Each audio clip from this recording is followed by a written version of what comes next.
Rewind selector. Rewind selector. Rewind selector. Rewind selector. Rewind selector. Welcome to the IPA Champions Cup, live on Sporty Stuff TV. Well, a very good evening and welcome to Day 2 Sporty Stuff TV Champions Cup. Well, we had a great night of Graham racing and we've got a great night of Paul as well to look forward for. We had one match already with me, my old mate here, my betting pundit and my Paul pundit. I don't know, what are we, Mark? How are you? Mark Pickworth, good evening, mate. All right, mate, how are we doing? Yeah, okay? very, very good. Yeah, great. Yeah, we had a good night last night. We got the favourite home, skin of our tifo. Us punters were like this last night, weren't we, in that last match there, but we got the money, so... yeah, Liam, he didn't have it all his own way, did he? And he went very right down to that last match. No, I think a lot of punters out there in the country, all their knees were really, on the prayer match last night, weren't they? Hoping for that win. But I wondered what you was doing. Yeah, but tonight we've got, 6 matches. We've already had one match this evening, which has been, a bit of a turn up for the books, may I say. And we've got 5 live matches here on Sporty Stuff TV this evening. And I think the bookies got it wrong today. And I think they went too short the favourites and too big the outsiders, as we put on our Sporty Stuff blog today. So if any punters played with us today early, they've got a good start. But anyway, talk us through our players this evening, Mark. You know these boys more than me. And some real good names there tonight, isn't there? Yeah, there really is. And we've got our amateur qualifier there, Chris Kingham. He caused a bit of a stir last time, and he's already caused a bit of a stir already tonight, which we'll talk about very soon. But he's the amateur qualifier. He's ranked number 22 on the amateur ranking, so he just missed out on the pro status. Ryan Clark, he's one of the informed players in the IPA, one of these players that are coming through, and he could easily be pushing for a top 10 space. Then Jamie the Shark Clark, again, another one that can cause an upset. He caused an upset last time in event 1, and he could do it again tonight. And then we've got the banger, Tom Barley. He plays brilliant stuff, so fluent, and I really do think that this format really suits his style of play. Yeah, well, our betting partners today, they've had 2 different favourites. They never knew who was going to be favourite. They made one player 10-1. I made him 4-1. They made another player 7-1. I thought he'd be about a 9-2 chance. I think there's been so many mistakes out there today, Mark, that the betting partners have put up. But last night the favourite got over the line. So we're going to look at the odds now for the group. Don't forget these prices that we put up are only available before the first match that was on at 8:45 this evening on YouTube. But Chrissy Kingham 6.5-1. He was 10-1 in a place this morning. Ryan Clark 13-10. They made him favourite, one of the firms here. Ryan Clark was second favourite with a lot of firms, and then Jamie Clark 5-1. I see as big as 7-1 Jamie Clark. I thought that was ridiculous, Mark. And Tom Barley, who was odds on with one of our betting partners today, 6-4. That's why I stressed this on Paul. Look for the value, look for the betting partners. I can assure you there is value out there. Now Chrissy Kingham, who was 10-1, look at his form before he started tonight, Mark. Yeah, he's got some great form. I mean, look at that win-lose record there. 8 wins, 2 losses. Remember, he's the amateur qualifier. He was ranked number 39 when he came to this event in event 1, and he's now up to number 22 because he had a semi-final appearance in the amateur tournament. So but he's been here before, and he knows how that table plays, doesn't he? Yeah, he does, and he seems like he's very settled in there. And he sort of adapted to it very quickly. Really, really played well in that first match. Ryan Clark, who some of the betting partners made favourite. I never made him favourite, but, he can still win it. Don't get me wrong. Kind of well, he had that loss in the first match, but Ryan's really good player, isn't he, Mark? He is, and he's ranked number 16. You don't get to ranking number 16 for no reason at all. The Punisher, win-lose record, 5-5, not the greatest record. 57% in 2021, 66% in his career. But this guy, he gets to semi-finals and quarter-finals quite regular now. He's one of these up-and-coming players that are coming through. And I wouldn't be surprised if he got into the top 10 of the rankings this I like season. The way he plays as well. And how about Jamie Clark? Now, he calls the major, didn't he? A major shock in our first series, didn't he? When he won at 8-1 that night, didn't he? But he's 7-1 tonight in places. The Shark. Tell me about Jamie, Mark. Well, Jamie Clark, I mean, just look at them stats there. They're not great reading. But does it matter when you can perform on that table? In this race to 4s, 3-3, it probably just suits the way that he plays. Win-lose record, only 2 wins, 8 losses, 25% in 2021 and 27% in his career.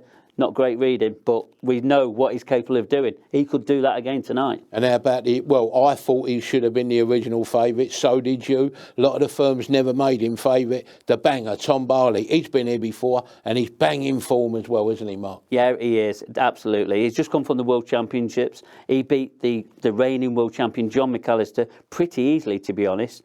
And some recent form there. Again, not the greatest reading. 5 and 5, 63% in 2021 and 64% in his career. Number ranking of 29. But remember, he got to the Event 1 final where we saw Liam Dunster and Corey Rees.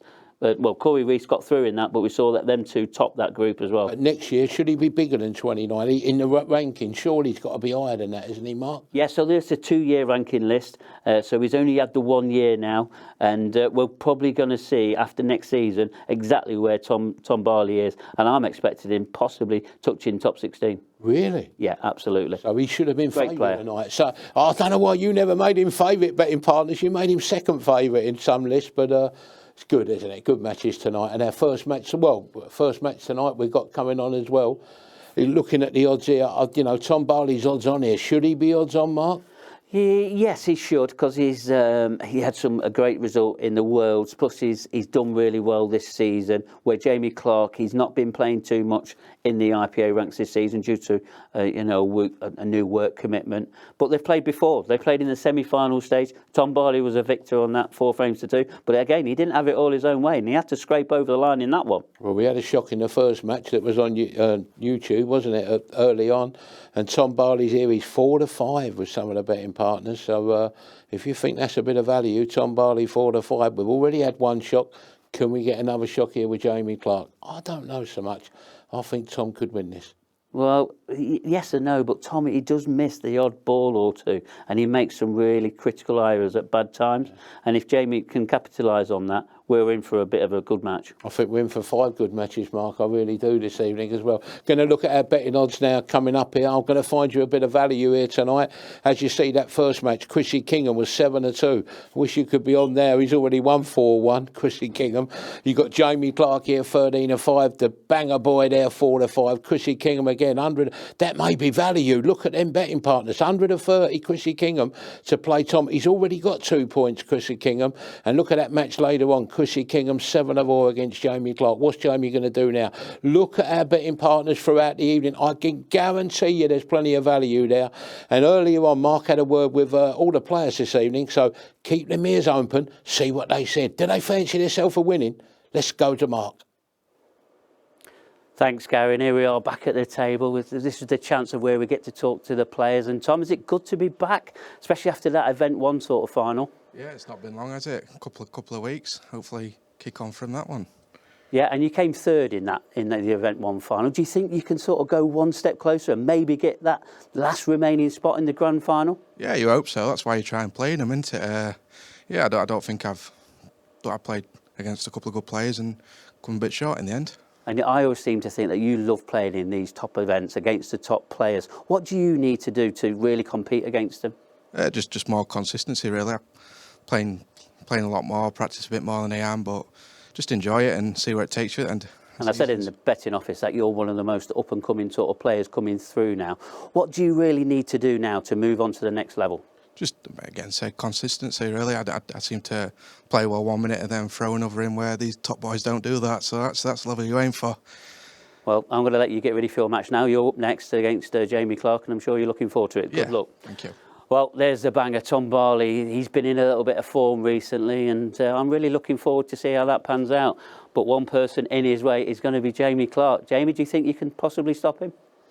Hopefully, yeah. Had a bit of a chat with Remo over WhatsApp earlier on about a few things to do and how to focus early and get into it early and get on it. So I'm going to try and do that, see where it takes me. And in the betting office, me and Gary was talking about last time you caused a bit of an upset with the betting partners. Do you think it was a bit of an upset?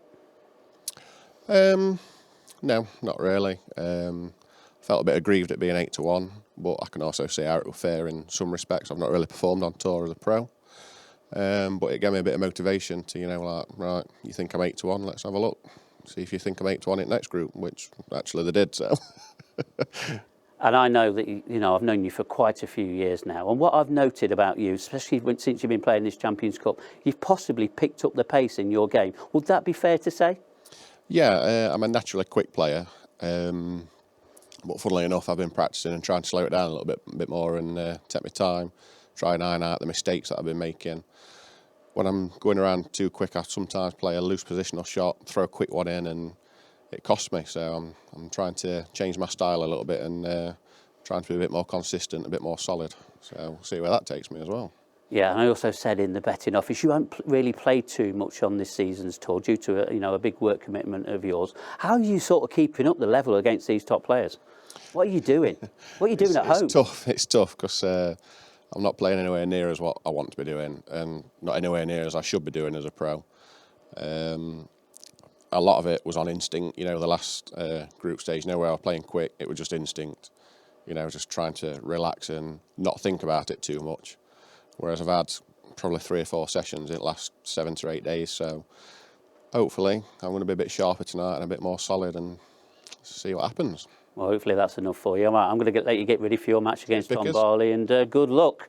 Well, there's the shark. Jamie Clark caused a bit of a shock last time. Is he going to cause one again? You just never know. And Ryan Clark, that last match didn't really go to your way of luck that you wanted. No, didn't really get much of a look until I was 3-0 down. Probably shouldn't have really got a chance to nick a draw either. So couldn't really do much, just the way things go sometimes. Yeah, and you had sort of a couple of really really unlucky in-offs, and do you think that's what sort of cost you in the end? I mean, you've got a smile on your face. I'm getting used to it now, to be honest. Don't really get much off the break for starters, but yeah, it was a bit cruel, I guess. And it's good that you can smile about it and sort of it is what it is. Now. Sometimes it goes for you, sometimes it doesn't. I mean, it usually doesn't for me, but yeah, it is what it is. And I said in the betting office to Gary that you've had a pretty good season last season. Do you think that was a good season for you? Yeah, I think it was all right. I think I got a few semi-finals, some quarter-finals, some bad results in there as well, but that's just consistency. I'd have liked to maybe make a final and see if I could win one, but I didn't really expect that with the sort of not putting the time in that you should. But hopefully next season, try and kick on and win one. So I've got some sort of expectations of what I'm expecting to see from you next season. I'm just wondering if they're very similar to mine. What sort of ranking are you expecting to get to? What do you think's possible? I mean, it's tough. Obviously, there's a lot of good players on tour, and the top boys are a lot of points in front of me at the minute, even though I'm doing quite well. But I do fancy getting into that top 10 and hopefully kicking on from there. Anything after that would be a bonus. Well, you've got 2 more matches. I'm going to let you get ready for them now, and good luck for them. Thank you. Well, there's a Punisher. Not had the start he wanted, but he seems to be in good spirits, doesn't he? So, and I'm sure he's going to be bouncing back. But, wow, Chris Kingham, you've come to the party, boy, haven't you? And what a great result there against Ryan Clark. You've done it again. Yeah, it was a good match. Well, his break killed him. But, yeah, I'll take my chances. And as an amateur player, what do you do to prepare for these events? Because you don't play in the professional ranks. So what are you doing? Just playing by myself at home. That's it, really. Just, yeah, want to practice a bit more. Try and turn pro next year, hopefully. Yeah, and we mentioned that in the betting office, that you just missed out, finished number 22 on the rankings, only just missed out. Was you really sort of disappointed that you missed out, or do you think another year is right to be on the amateur ranks? Yeah, another year's probably right, but I missed a tour, and if I turned up to that tour, I think I would have maybe done enough to turn pro, so that's it next year. And one question I want to ask you. You've caused another upset again today, and you've caused one last time against Clint Ianson, our number 5 seed. How many more shocks can you continue to keep delivering to these professional players? Hopefully another 2. We'll see. Well, absolutely. I'm looking forward to watching the rest of your 2 matches. I'm going to let you prepare for them now, and well played on your first match. Wow, Chris Kingham. He's done the business once again. Is he going to continue to do it? Could he win the group? Who's going to win the group? We've got Tom Barley up next against Jamie Clark. Join us in a few minutes to see who's going to win that one.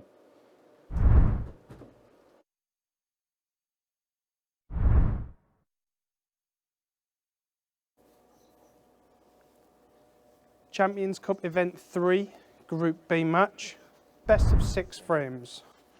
First frame, Jamie Clark to break. Time running.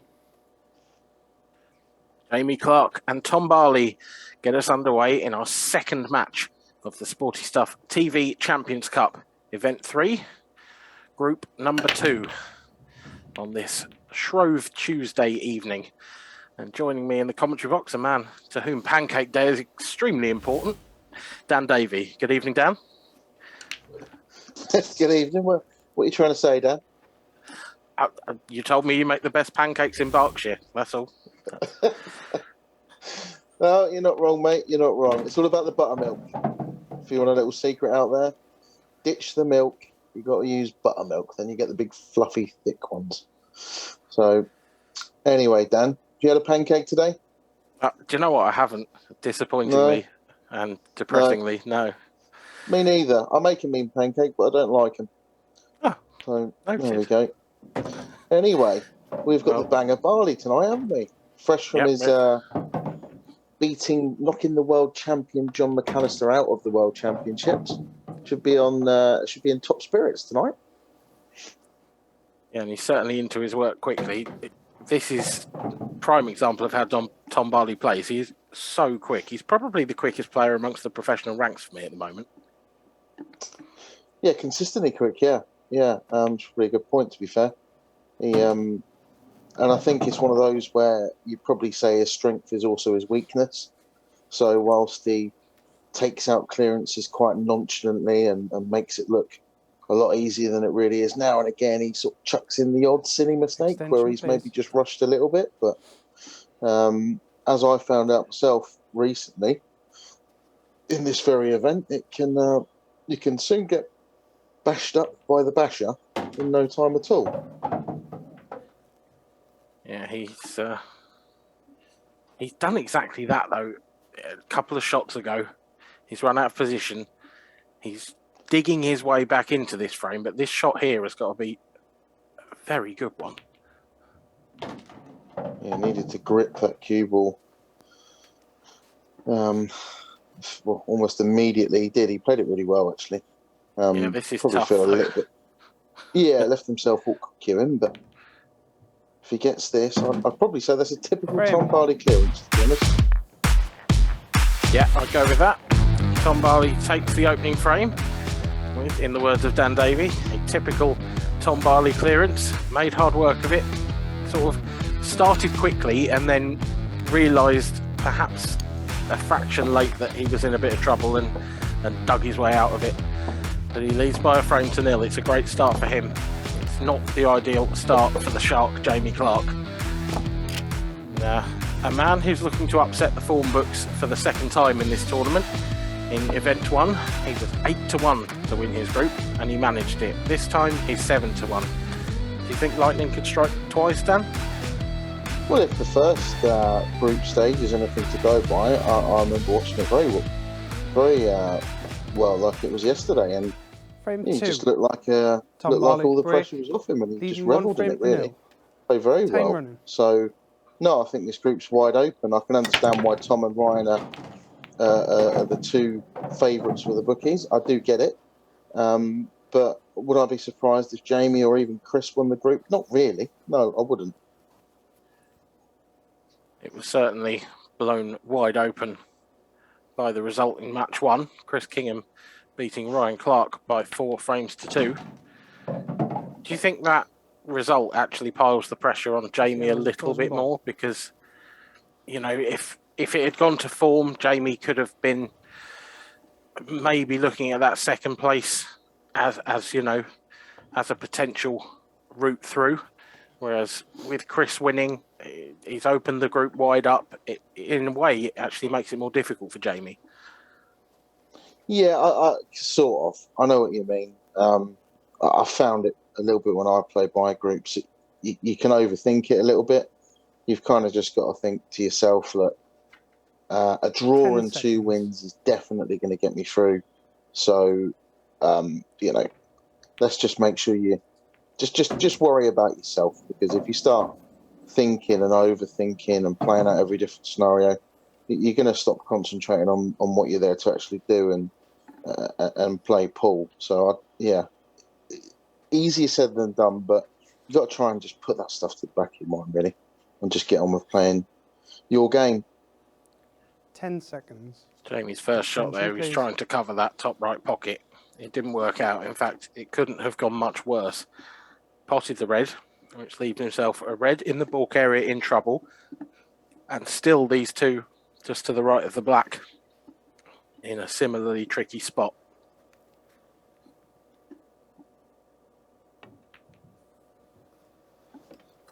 Just a bit of containing play there. It's just essentially covered that one down the rail and given Tom something to think about. I like that shot. That's a good shot, that. He's just bought himself a bit of time, especially whilst Tom still had the yellow that he's just played there tied up. You know, he probably knew there was a good chance that as soon as Tom got the opportunity, he was going to break that out, especially given he's got control of this bottom right-hand corner pocket. But Jamie just bought himself a little bit of extra time by tying up the yellow on the right-hand side cushion.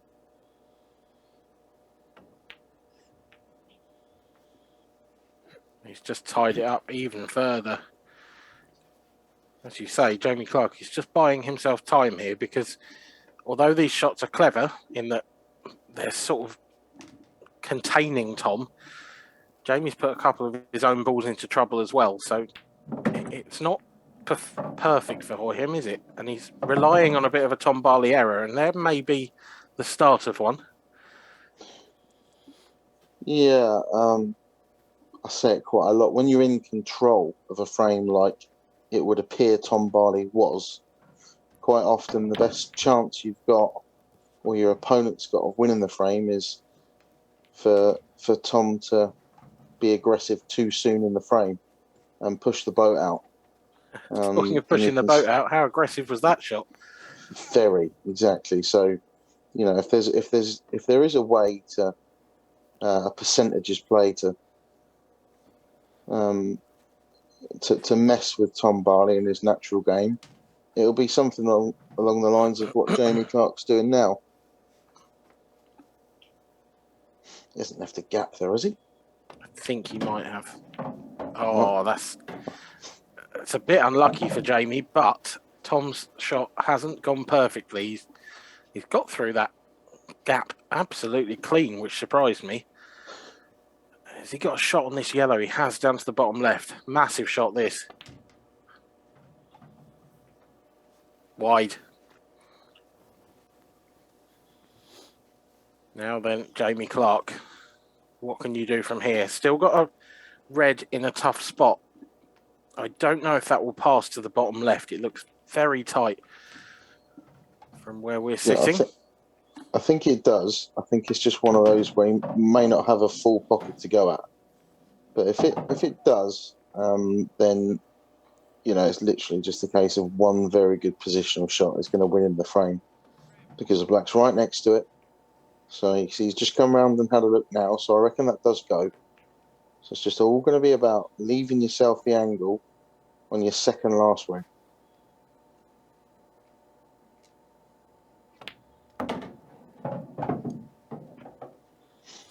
You could have argued if he left himself the angle there, he even maybe could have gone down for it. But see, got the angle to leave himself just off straight on this one in the middle.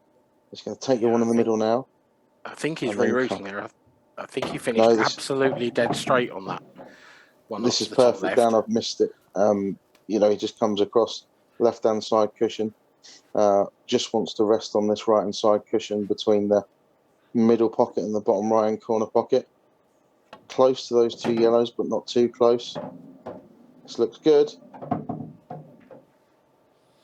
It's very good. It's very, very good. The Jamie Clark, 2 balls away from levelling the scores. He's played this frame really well.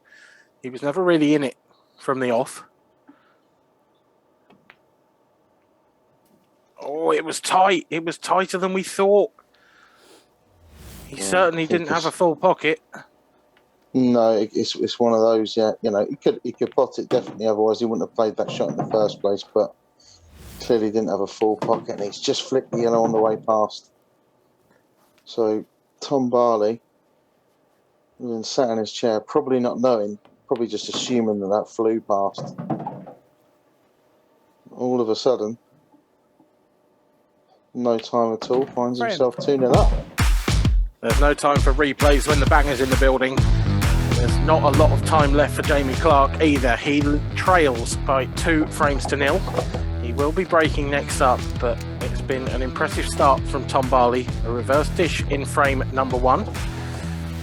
And then he's made Jamie Clark pay that previous mistake in frame number 2. Yeah, did all the hard work, Jamie Clark, and just had to play this off the far jaw as he was looking at it, and as you can see from the replay, it was probably going in off the near jaw. So yeah, it didn't have a full pocket, and it can mess with your head a little bit, those shots, when you're behind it and you know you haven't got a full pocket. You just kind of got to forget that ball's there and just play it off the far jaw. A lot easier said than done.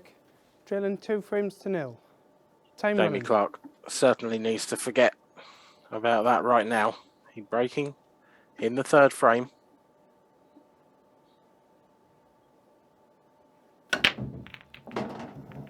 Oh, where's the cue ball? It was tracking, wasn't it? It was going straight towards that pocket, but he's got away with one. I'll say that actually, it was unluckily kicked up towards that corner. But either way, he's made a ball, and if he's going to get back into this match, seems like a pretty good chance. There's a strange contact that on the break. You quite often see a front ball break hit the side cushion, but you don't often see it hit the side cushion below the middle pocket. Yeah, I'm not 100% sure he meant to do it like that, to be honest with you, but I can't say I watched Jamie Clark. It was almost a 3/4 ball, wasn't it, rather than a... Yeah, I can't say I've studied his break an awful lot, to be honest. I don't know if that's what he normally does. Yeah. Well, you know, if there's a break out there that makes just one ball every single time, and you could teach it to people, you'd be a very rich man. You don't care where the white's going, as long as it stays out of the pocket.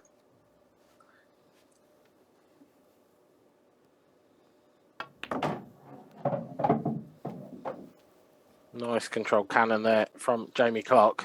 Just bringing that red out into open play. He knew he had the red up over the top left corner pocket to play on next.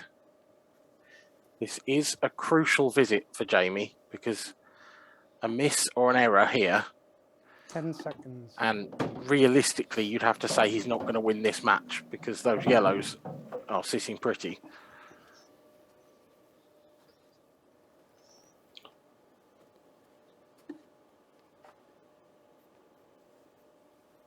Just a little bit short there. Perfect. You see, he was just eyeing up whether to play this red into the bottom left or play the one into the right middle. Bit of time pressure now. 5 seconds to play the shot. So the problem he's got here is, after this, he needs to leave himself as straight as he possibly can on this red into the bottom right corner pocket. And it's going to be really hard to do. It's just starting to get away from him. Yeah, needed to be dead straight on this red into the right middle. I'm not so sure he can play it now. He's just run a little bit too far, has he? Now, yeah, you see he's looking... Well, plan B is cushion first. Cushion first, pace off the yellow. And then that should give him perfect position, but... Yeah, it was nowhere near as easy as it looked. It was a really tough shot, that, because it's almost an easier shot if you can play that with pace, but because he had to control the cue ball, he couldn't play it with pace, so you're opening up the cushion to that slide that you get, particularly on these fresh cloths. Extension, please. Yeah, and the problem came from when he had 5 reds left and didn't come far enough up the table. So when he had 4 reds left, as you see, he wanted to play the one in the right middle, ideally if he could. Didn't quite get on it, was betwixt and between, wasn't sure which one to play first, and before you know it, a couple of shots later from, well, it all sort of escalates, doesn't it? You're slightly out of position, and then before you know it, you're fully out of position. But he's been left a glimmer of hope. Yeah, Tom Barley was trying to snooker him there. He's left a double. Long double for Jamie Clark. 10 seconds. No. No, that's not the one. But Jamie's sort of... He's not leaving it easy for Tom, is he? I don't know if Tom can see this one up to the top right. Well, if he can't, he can see the one to the bottom right. So either way, he's fine. Yeah. If he's in any sort of 10 form that he was in at the World Championships, these are gone.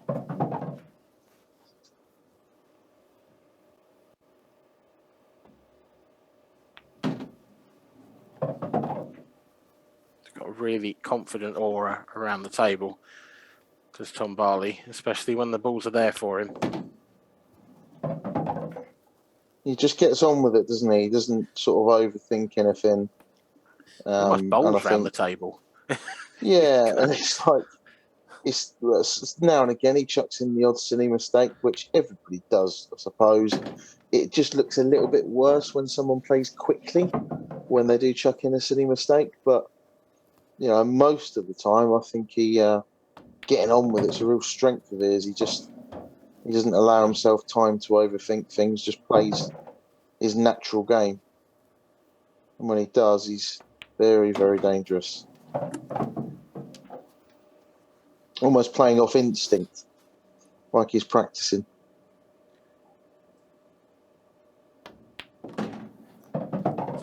Tom Barley is certainly a dangerous opponent. He's showing that to Jamie Clark here, and this performance so far is a warning shot across the bows of every other player in this group. He leads by 3 frames to 0. It's been an excellent performance so far. Jamie, a couple of missed opportunities that he will be ruining. But you have to give Tom all the credit. He's come up with the goods when it's required. It's not the greatest start for Jamie, this, is it, Dan? No, it's not. A couple of mistakes. He hasn't done anything. He hasn't. He's small run out of position as opposed to sort of missed balls, and he hasn't missed anything easy. Or it's just one of those. Tom's been clinical so far, and at this level, just one mistake and you can find yourself 3-0 down against the top player. Tom Barley to break, leading 3 frames to 0. Time running.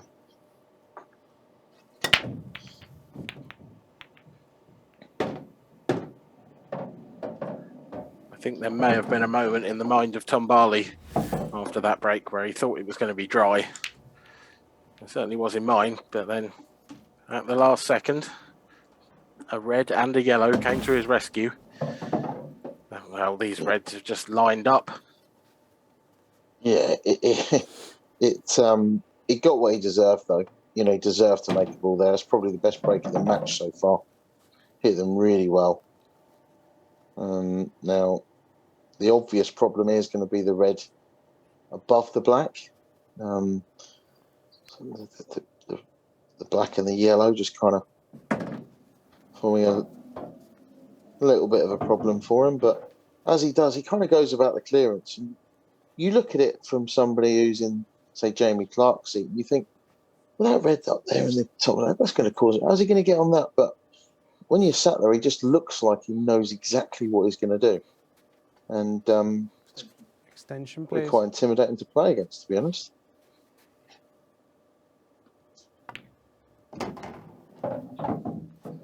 All about this shot now. Now, does he run into the black? Does he try and? I think he's going to try and thread it through the gap between the red and the black as it comes up table. Just doesn't want to flick the black as he comes up. Perfect. This has been a commanding performance from Tom Barley. Showing a little bit of skill with the cue ball there to land nicely on the black. And he secures a 4-0 victory. 4 frames to 0. A break dish and a reverse dish in there from Tom Barley, and he has really thrown down the gauntlet to the rest of tonight's group. Jamie Clark will go away, lick his wounds, but he's not out of this yet. A 4-0 defeat doesn't put him away, but it certainly makes it a mountain to climb for him. Let's see what Gary and Mark have to say about that match in the studio. I'll tell you what, Dan, you wish you had a docket in your pocket now, 11-1, don't you, for Tom Barley to win event 3? Oh, he's played well there, hasn't he, Mark? Yeah, I said he's a really good start. I do think that this format really suits him, and we're seeing it again. He wants to go one step further this time. That was pure class, wasn't it? Yeah. Yeah, he was, and he just brushed aside Jamie Clark, so there's not going to be any upsets from him tonight if he continues with that. And he's a completely different player to Liam Dunster, who won last night. I know Liam's world's number one, nice and steady, isn't he? Takes his time, always plays the shot clock, doesn't he? But I don't think this man knows what a shot clock is, does he, Tom? No, not he at just all. goes bang, bang, bang, bang, but he's good, isn't he? Yeah, he is. And if you've gone off for a cup of tea or a biscuit or whatever you did, you've missed that, mate. You've had Dan talking about pancakes and everything, the best pancake maker in, isn't he, even where he is? But I don't know. But anyway, we're going to come back with about 3 minutes' time for our next match, and I hope it's as quick as that one. What a good one.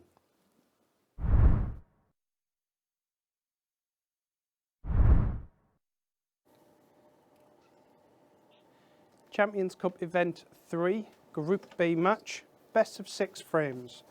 First frame, Tom Barley to break. Time running. The battle between the two group leaders so far in Tom Barley and Chris Kingham. Tom winning the previous match by 4 frames to 0. Chris winning the first match of the evening on YouTube by 4 frames to 2. This match, Dan Davey, could have a pivotal role in deciding who goes through Extension, please. to the semi-finals.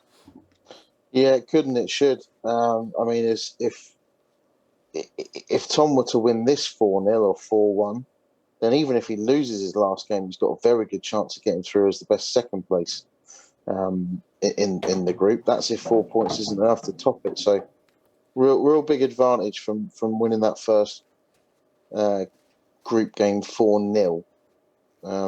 Should see himself really relaxed out there. He looked like he was. I mean, what a great time to have to play your next game straight away as well. You know, it's exactly what you want once you've just won your first match 4-0 in about 15 minutes flat. You just want to get straight back out there. Sarcastic tap of the table there from Chris Kingham. He's run slightly out of position. He's still on this red to the top right. Was losing the cue ball, but it stayed on the table, Dan. Yeah, and look, you know, it was a good recovery pot. He had to accept that he was going to lose the cue ball a little bit there, and the red at the top left-hand side of the table now doesn't go into any of the obvious pockets, so he's going to have to play a very good positional shot if he's to win this frame. Suggest it's probably going to be his last red now, the one on the top of the table. And he's going to have to get on it into the left middle pocket, really. If he can, then it's going to be a doddle for him. But to get up there and to get perfect on it is not an easy task. I think he needs to make a decision here. It was something that he was guilty of a couple of times against Ryan Clark. It was a little bit of indecision, and it left him sort of within that last 10 seconds taking on a crucial shot. And he hadn't quite made up his mind. I think he may have done the same thing there. He was torn between the two options on reds. He does have an angle to go up table now, but he's probably got a bit too much angle here. Yeah, the natural angle's taking it into the black, really. He doesn't want to do that, so he's had to go for the more extravagant one at the top corner pocket and screw in and out of the bottom of the table. Much more difficult, and he's messed it up. So, bit of early drama in this match. And it's Banger Barley, who's in again, looking to win his 5th frame in a row. I think Chris chose the right option there with the positional shot between the two reds, taking the corner and then the centre. But I just think because he hadn't made up his mind fully immediately when he, approached the shot, that he just overthought it and left himself less time to think about exactly where he wanted the cue ball. Yeah, the bad shot was the shot before. Yeah, he needed to leave himself just off straight on the red that he should have been playing in the middle pocket, but he came back just a little bit too far, which meant he was in a bit of trouble. He wanted to just be able to float up table naturally. Needed to leave himself the natural angle to just play it with topspin and take it up towards where you'd break from. But he hasn't, and all too familiar for Tom Barley. You know, if he's not in first, I think he cleared a 2 or 3 first visit against Jamie Clark, but the other times he was just mopping up from the mistakes. Chris Kingham started the evening with 3 dishes on the trot. He may have thought that he could start this match in similar fashion after Tom Barley's dry break, but no such luck for the Brightonian.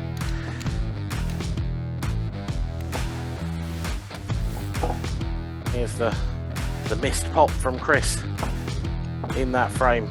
It was close, but let's be honest, he was never getting position on the other red anyway. No, if he'd have got the pot and angle, he probably would have had a better chance of getting position. But the bad shot was the shot before. He should never have left himself that angle in the first place. He knows that. Just needs to put it to the back of his mind and carry on breaking like he broke in the last match. Hammer break. So much power in the break in that first match against Jamie. So if he can continue that, gives himself a good chance to square things back up at 1 apiece. Time running.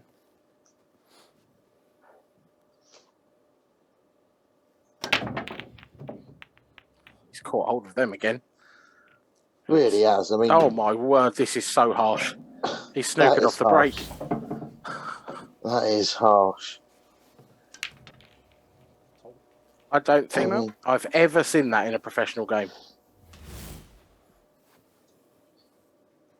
That is harsh. I mean, if there is a little bit of karma, I think the white was going in that corner pocket.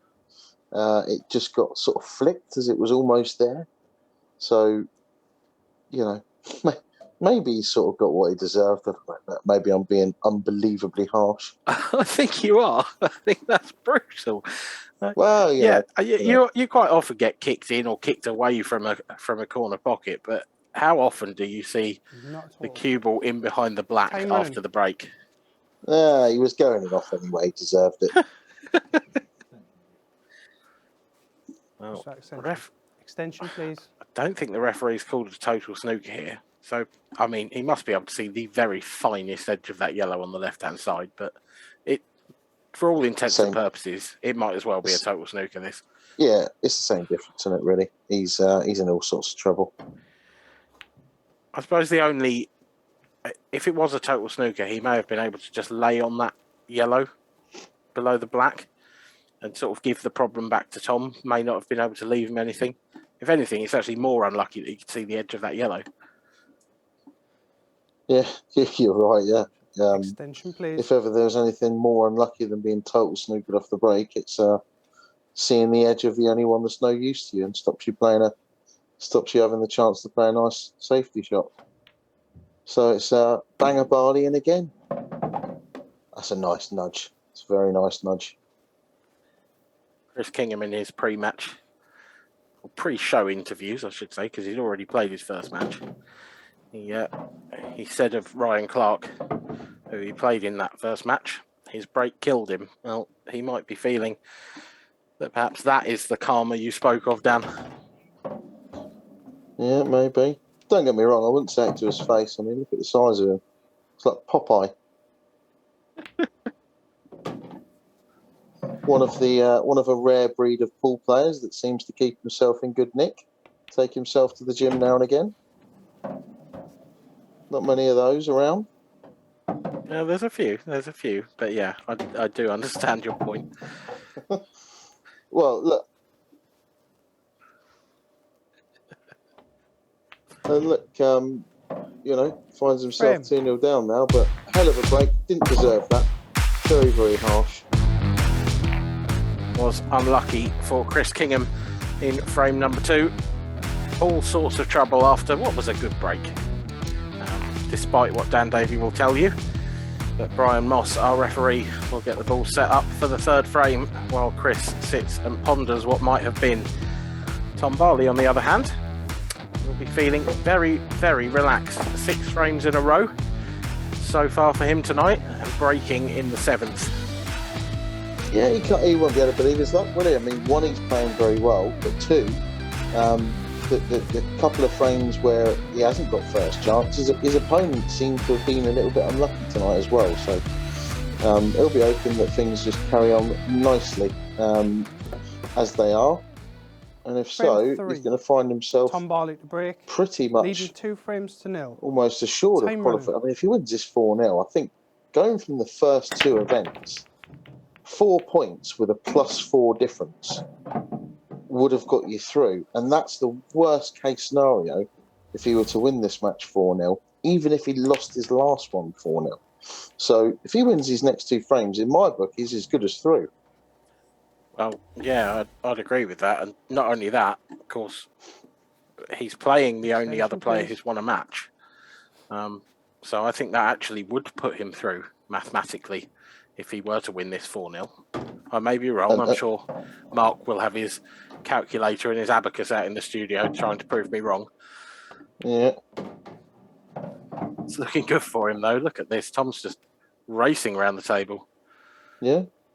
Banging them in, like the Banger Barley does. I think it's one of my favourite nicknames, Banger Barley. Where's it come from? It's a very good one. Yeah, it's a good Any one. idea? I mean, I can only assume his style of play. Either that or he really likes sausages. Yeah. They're definitely the only 2 options there. Gotta be. Also got the best sausages in Berkshire, by the way. Not just pancakes. 94% pork we go for. Oh dear. No, he hasn't. Oh dear, He's still on it. He's still on it. See?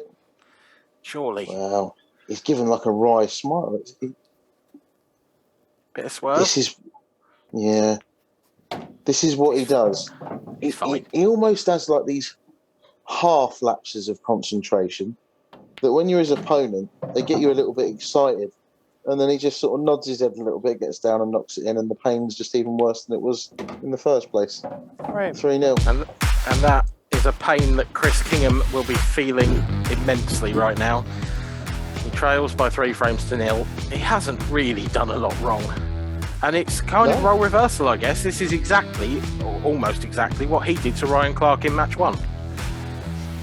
Yeah, I think Tom's cleared off a couple of breaks and capitalised off one mistake from Chris. So Chris needs to take a leaf from Ryan's book, get himself back into it, make Tom earn the victory. And also from Chris's point of view, frame difference is going to be really important for him if he's to get through as... he wants to get a draw out of this, because if he gets a draw out of this and wins the last match, he's definitely through. If he can just even nick a couple of frames, it could be the difference between him getting through and not. Chris if he does win that last match. Trailing 3 frames to 0. Time running.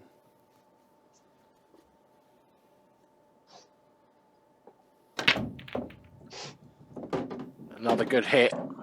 Not nearly as unlucky this time. That is a great break by Chris Kingham. And the yellows have just broken open so nicely. Yeah, it's a hell of a break. Exactly what he needs. Extension, please. This is the kind of table, if you were teaching someone to play pool, you'd almost set this up to teach them how to take, in which order to take them out, because it's almost a really gone good wrong point. Immediately. No, it's a really good point, because it's one of those tables where everything's in the open, and it's a good example of take the 3 in the top of the table first, leave yourself the 1 in the centre of the table as your second last yellow, and then the one closest to the black as your final yellow. That's going to be your plan A, and trying to sort of set someone the task of figuring that out for themselves. But run out of position and recovered it well. Just has to leave himself a good angle on this second last yellow. That's not it. He might have to change route here now. He could take the 1 in the bottom half first and come back out. Because the yellow in the middle of the table goes top right. So he could just screw back into the red. He's got options. It's just these 2 reds on the left-hand side of the table. You don't want to go behind them, but you also don't want to leave yourself hampered queuing. So He's backed himself to play a good positional shot, and that's okay. He didn't want to be queuing off the side cushion here. That makes position more difficult as well. So, really good example of what you said, really. Just keeping control of that cue ball and taking these balls in the right order is the difference between making these look like a really easy clearance as opposed to now where he's leaving himself a tricky black. I think I'm right in saying that Chris is quite a handy snooker player, and you can sort of see that by the way he uses the cushions more than a traditional pool player would in his positional play. And with long-range pots like that as well, Chris Kingham pulls himself back into this game. He's scrapping away. As you said, Dan, every frame could be vital. If he does lose this game, he's still got the potential of second place. He could still win the group, I think. Perhaps he needs another frame to open up that possibility. But Tom's got the break next. It's hard to see how Chris is getting back to the table if Tom breaks well, because in the balls he's been among the best we've seen in the entire contest. Yeah, he's looked really good so far. Tom just looks confident, doesn't he? I think it's one thing playing quickly, and you often get the impression that quick players are really confident, and they're not always. That's just their natural game. But Tom looks really confident. You see in his body language, his facial expressions, his everything about him. He's got that sort of. He's almost got like a bit of arrogance about him, He's a really humble guy, but you can tell he really believes in himself. It's a great break as well. I mean, whether he makes a ball or not, which he just has, but he connected really well with those, and most importantly, the cue ball tracked right down the centre of the table. Wasn't going off towards the corner pockets or the middle pockets, and the white right in the centre of the table. He can go yellows if he wants to. He can go reds if he wants to. Perfect break. Yep. A really good strike of the cue ball. And it leaves Tom Barley a wonderful chance to get his second victory of the night under his belt. We've spoken about him so much, Dan, and how good he is, and how sometimes he just gets himself into trouble. I don't know why. I just get the feeling in this frame we might see him not able to extract himself from a tricky situation if he gets into it. He'll find a way. He's like one of those cheeky little school kids. He looks like he's going to get in trouble, but he never quite gets into tension. he always wriggles out of it some sort of way. It looks like he's, even now, is he too straight? Is he not? He's probably just going to cheat the pocket. Me, that was me actually. Yeah, I always knew when to stop. I can fully believe that. Go. Look at that! What a great shot that is. Just cheated the pocket a little bit, topped it through. Lovely shot. He just finds a way. Brings himself down table for this black for a 4-1 victory. Chris Kingham didn't stand a chance against the banger. Frame and the match. A brilliant performance from Tom Barley sees him almost secure qualification for the next stage of this competition. Mark Pickworth and Gary Wiltshire in the studio.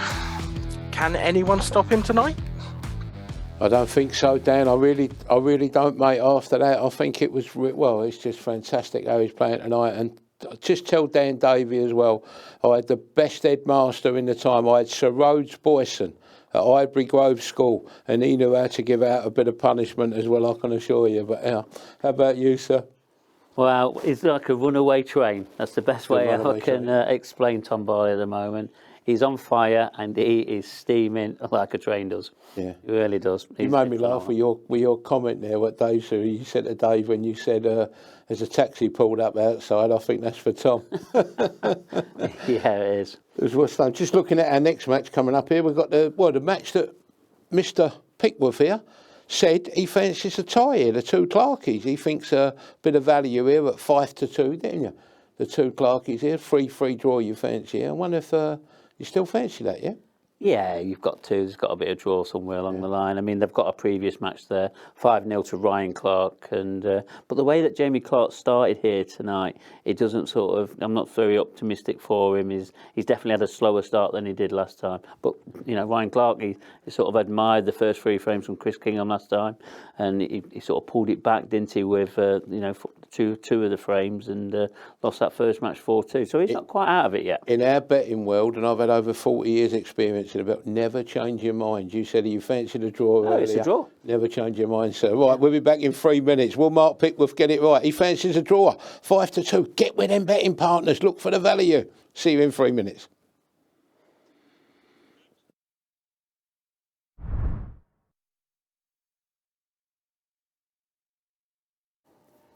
Champions Cup Event 3, Group B match, best of 6 frames. First frame, Ryan Clark to break. Time running. Clark versus Clark. Ryan versus Jamie. The Punisher versus the Shark is match 4 of Group B of Event 3 of the Sporty Stuff TV Champions Cup. And Ryan's made a ball on the break, Dan Davey.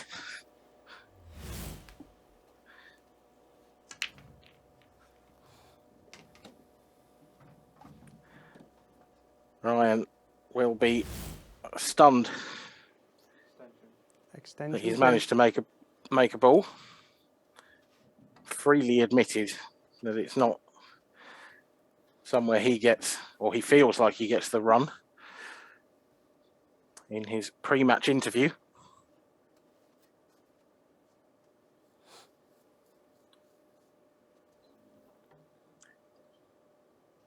Ryan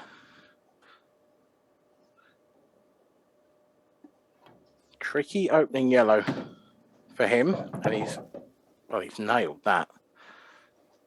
But there are still issues on this table. The yellow to the right of the black spot.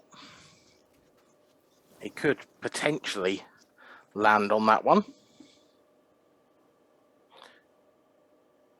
I think I'm right in saying Dan Davey has joined me once again in the commentary box. A quick comfort breakdown. Yeah, these adverts are getting quicker. I mean, I know Tom Barley was quick, but I didn't realise he was that quick. Even sped up the adverts. Even sped up the adverts. 10 So, seconds. I think, to be honest, nothing but a heavy victory for either of these two is going to be enough to give him with a chance. No, I completely agree. Tom Barley may already be through. I think Ryan or Jamie would have to win essentially 4-0, 4-0 in order to overturn Tom. And I suppose that's possible because anything can happen in this format, but it's increasingly unlikely. If anyone was going to do it, you'd have to say it'd probably be Ryan. No disrespect to Jamie. It's more that Ryan's still got to play Tom, so Ryan can impact on Tom's frame difference, whereas Jamie would be relying on Ryan, even if Jamie were to win. Yeah, but he's just running one of those clearances that just keeps on chasing Ryan Clark and may not have much choice but to go for the double here. Yeah, it does cut into the middle pocket, but it's going to be all about how and if he can hold for that last yellow. Yeah, I think that position. Stop that. Yeah, that's about as well as he could have done as well. It's still difficult, isn't it, from there, Dan? It is. This dead weight. He does have the option. He could try and run the cue ball into the red just above the baulk line. I don't know if it's the natural if he angle, doesn't feel if he can hold it. 10 yeah, seconds. well, I think either way, just make sure at the bottom, leave yourself something on the black, even if it's a thin cut. Yeah, it's perfect. Yeah, a bit more angle than it looked. Good clearance, this. Very good. Yeah. looks like it's going to be a dagger through the heart of Jamie Clark, who may have thought he was going to get his opportunity in this frame, but that was snatched away from him by his near namesake, Ryan. That's double.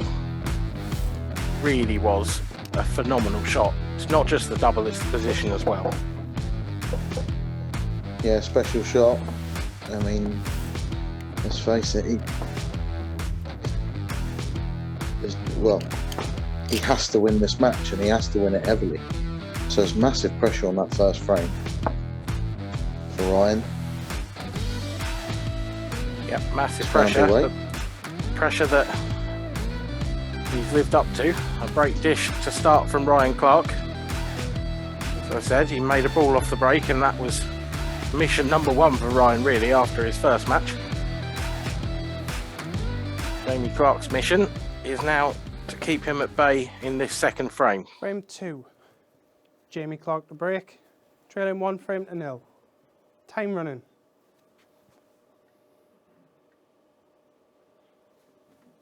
Dead straight down the middle of the table, Jamie, when he breaks.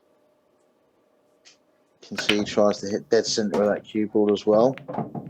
Good connections, made a ball. Not the Nothing best easy though, first up. No, and just look where the black ends up as well. Gets kicked in, or kicked away, Extension, and then it please. lands right on that yellow. Kind of. Yeah, horrible first shot on it for Jamie. Yeah, there's almost nothing on here. It's not quite the Chris Kingham break, is it?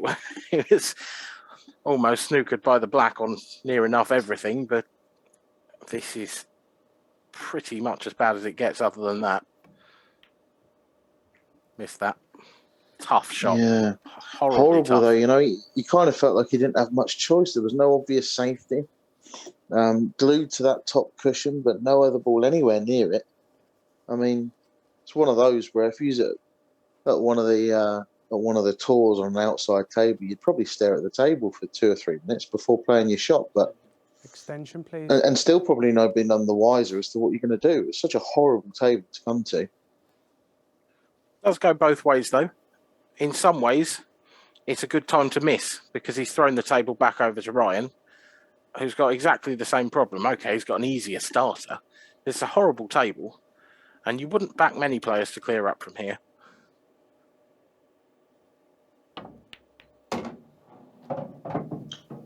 Well, that's a good start. That's opened it up a little bit. I mean, now he can play the red bottom right corner pocket. He can then play the other one into the bottom right corner pocket that's nearest the cushion. He's just going to have one good shot to play, one tricky shot, which is going to be to develop black. Now, can he, in cutting this in, he takes the cut along the cushion now, which is by far the most difficult pot he can take out of the 4 reds that are left. But if he can cut that in now and just go across the table, can he then cannon the yellow and the black? And I mean, as long as he makes the cannon, it's hard to see how he isn't going to be on the red over the right and middle pocket. Big shot. Is it there? No, it's not. Oh, it is. It's just about dropped in. But and actually, that's probably worse news. Yeah, the problem was there as well. He potted it thin. You know, it barely went in. He potted it thin. And for that reason, it's the angle that has come off the side cushion has meant it's flicked the yellow, the first yellow on the way through. So 10 seconds. Had he potted it thick or just potted it as he meant to in that corner pocket, the angle would have meant that he probably would have gone straight into that yellow and black together. So you have to come up with a plan B for this. Well, he's running out of balls to do it. He's been forced into going for it. He does have an angle here on the left of these 2 reds. Stun this in and go into that, but it's going to leave his last red horrendously difficult. He's missed the pot. He's not gone for that. I can only assume he was going to try and go all around the houses to break open that black. Look at that. Look how close that is. Yeah, and had he not played that off the far jaw, it would have come a lot straighter across the table, and he probably would have got the cannon. You're not available. But as it is, it's Jamie Clark back at the table. He's only got 2 seconds left to play this shot. Has He he hasn't left left a a gap? gap, has he? I think he might have done. He may have done. If he can see the potting angle, that's a bit unlucky. Well, He's- he can't see the potting angle because he's looking at playing red off red into that top left corner pocket. I mean, that'd be some shot. He's 10 going to have to play that seconds. at some pace. Hold on to your hats.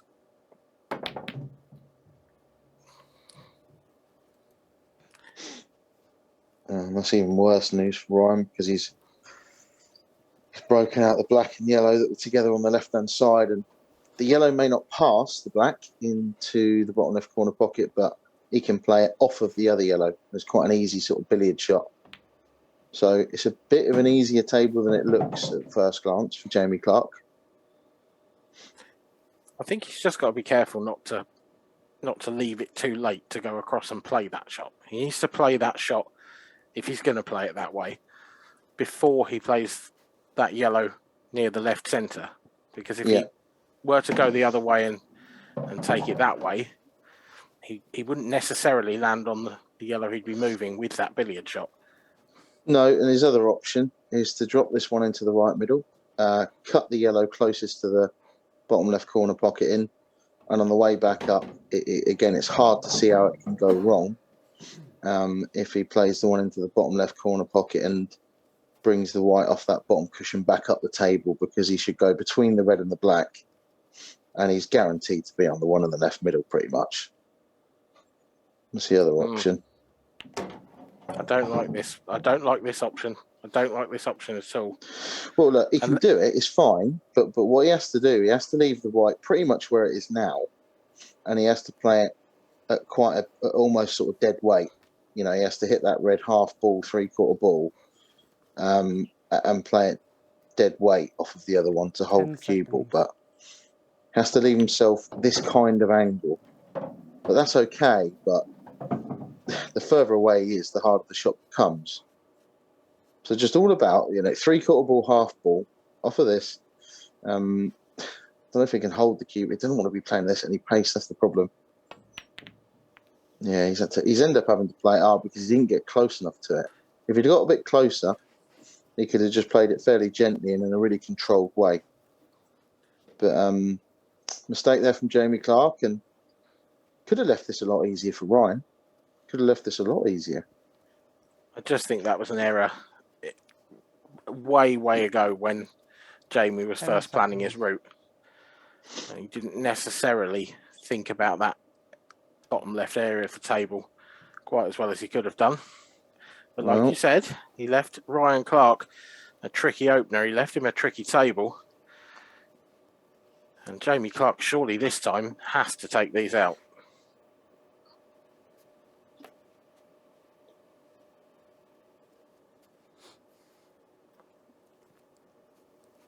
Can sort of understand why he'd go either yellow first.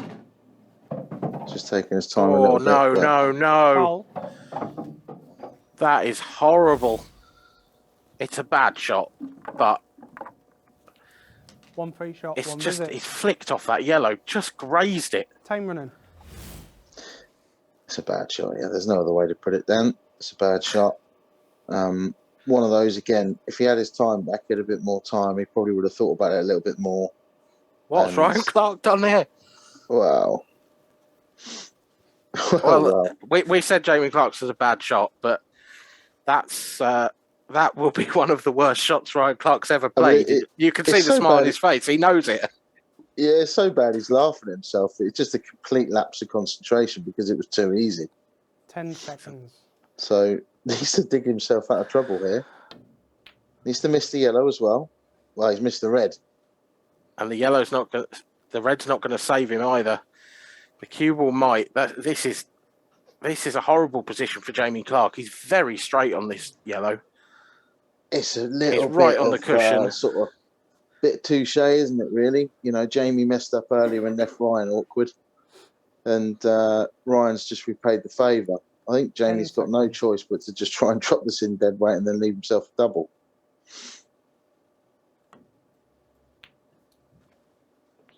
Yeah, horrible shots to cue across the table, dead weight, plain ball.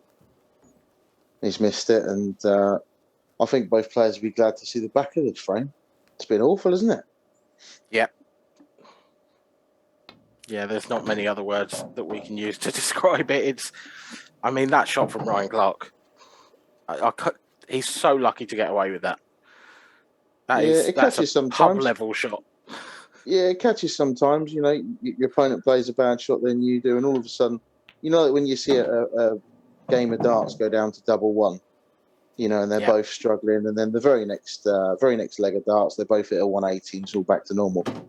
Frame. Well, based on that assessment of the game, Dan, Ryan Clark is going to break dish the next one, but that one is probably best forgotten.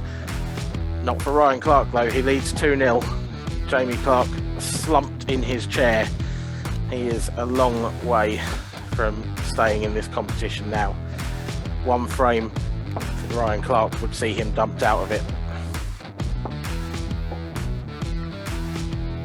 Just such a strange frame, Dan. I can't quite get over that one.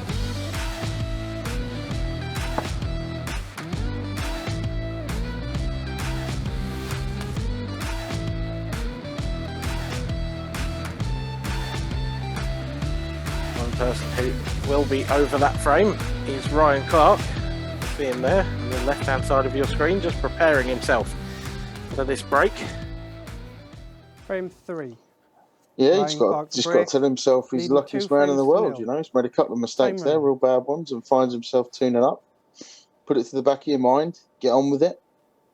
You see, he's sort of standing up a little bit now when he breaks. Copying the Ben Davis way, maybe. I noticed that in the first frame, and my word, it's working for him, isn't it? Look at those. Yeah, what, 4 balls, a couple of reds, couple of yellows off the break. Might have to try that one tomorrow. Yep, get down the club. I'll be there, Dan. Of course you will. Of course you will. You'll be making an appearance in Group C. Yeah. Can't wait for the 250-mile drive tomorrow. I'm really looking forward to it. Are you confident? Feeling confident about your chances? Yeah, playing a bit more. I played today for sort of about an hour and a half, 2 hours, and towards the end of it, I was playing really well. Yeah, we'll see how it goes. Been playing a bit more recently, so I haven't got that kind of. Not gonna have any excuses about being rusty and not practicing and stuff. I've been playing a bit more than normal, as I fully intended to all season. So, fingers crossed, mate. And obviously, if all goes well and if all goes badly, at least I've got the travel lodge for the night. I mean, if it does go well, I'm chalking up as a win for the commentary box. So, no pressure there. Yeah. Yes. Yeah. Well, that first shot from Ryan Clark was a little bit of 6 of one, half dozen of the other. He moved that red and yellow, but the only chance he had to pot that red that he's just missed was then. It's allowed Jamie Clark back to the table. It's not as easy as it looks, this, is it? I don't think the yellow on the balk line goes top right. I'm not convinced it goes top left either, so I think that will have to be his last ball. Yeah, I think it goes top left. I think it probably does pass the black as well, but definitely not into a full pocket. So a bit like a couple of the things that sort of let him down in the first couple of frames is just that one like pinpoint positional shot where he needs to be spot on. Is going to be from his second last red yellow to his last one. In fact, to be fair, you know, it might even be this one. Yeah, so he didn't want to have to leave himself the perfect angle on the one on the yellow because you don't want to be playing that at pace. So he's taken that first. He's going to do a little bit more travelling with a cue ball, but he's eyeing it up into the same pocket as where the black goes. So he obviously thinks it does go. It's pretty good. Would love to have been right behind it. Definitely hasn't got a full pocket, so it is missable, this. Nicely done. He's back in the game, the shark. Frame. A raise of the fist from Jamie Clark. He gets himself off the mark. That's a nice moment for Jamie. I think he took a little bow there as well. But a smile on the face of the shark. A smile on the face of a shark is not something you necessarily want to see. And Ryan Clark, much as I'm sure they're sharing a nice moment at the moment, Ryan needs to keep his focus because Jamie is fully capable of winning these last 3 frames and keeping himself alive in the tournament. It will be Jamie to break next. So, yeah, Ryan's got to not let that affect him. It was a nice moment for Jamie and it wasn't in any way gamesmanship, but I think Ryan's got to make sure not to get dragged into that too much. 4. Jamie Clark to break, trailing 2 frames to 1. Time running. Well, back to business.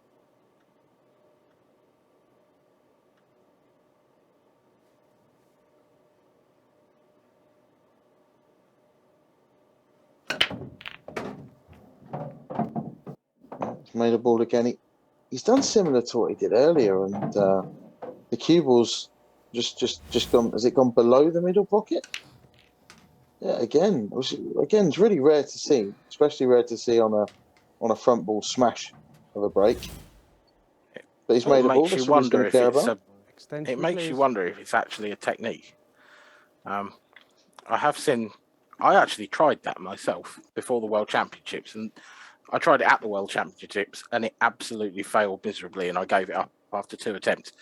But in practice at my local, I gave it a go, just playing it like a cut break, but on the front ball, and actually it worked quite well. So it could be a technique. I can't see it catching on, Dan. I really can't. I think it's something that, let's face it, at the top end of the game, it's the most important shot in the game. And what a shot that is from Jamie. I think that's unlucky, is it? If he's not on that red into the bottom left corner pocket, that's harsh. No, he's on it. He's on it. So what a great shot that was. It's a lovely shot to open the frame up, and I think he wanted to catch the yellow and the black there a little bit fuller than he did, but I think he's still okay. He's still got the one in the left middle to fall back on, has he?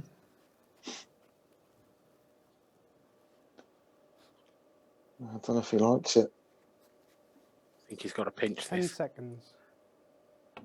Yeah, the problem's going to be position on his last red. Yeah, can he play this with some check side and? Oh, he can. It's just not as run the easy cue a shot ball as up it into looks. the yellow. He can do. He can also play it up the right hand side of the table and guarantee to leave himself a shot. But then the white's going to be going away from the black. Just didn't want to do that. Anything but that, Jamie. Tried to play your shot, Dan. Just rest up to always use the yellow as a guide. Now needs to pull something special out. He's looking at cutting this up to the top right. This 10 is seconds. an unbelievably difficult pot. Oh, surely that's there, isn't it? What a pot. Is he on the black? Total snooker. No, he turns away in disgust. I thought he was on that for a second. He's tracking the red up into the corner. It's in, and then he hears the ref say, total snooker. Well, if he gets this black cushion first, it'll be one of the 10 finishes of the seconds. tournament. Oh, this close. That's really close. Frame. Oh, what a shot, Jamie Clark. What a difference a frame makes. He's taken a while to get going, but hasn't Jamie Clark got the motor running now? Brilliant from him. He levels the scores at 2 apiece. Dan, that was phenomenal. He looks disappointed in himself. Come on, Jamie, crack a smile. Look at that for a pop. And then you come out of that, you hear the referee call total snooker, you know you're in a world of pain. There's a confident way to play the black as well, because a lot of people would have played it at a bit more pace and sort of guaranteed the hit. So if he misses it, he might even fluke the treble. but he's just, all eggs in one basket, pushing first, dead weight into that middle pocket. What a shot. Kept his hopes alive. He can still qualify. It's an outside chance. If he does win this Frame match 5. and wins this last Ryan match Clark 4-0, Scores he's tied got a 2 frames chance. all. Stranger running. things have happened. These two were sharing a joke at the end of the previous frame, or after 2-1. I guarantee you they weren't after that one. Ryan Clark's going to be feeling the pressure now with this break.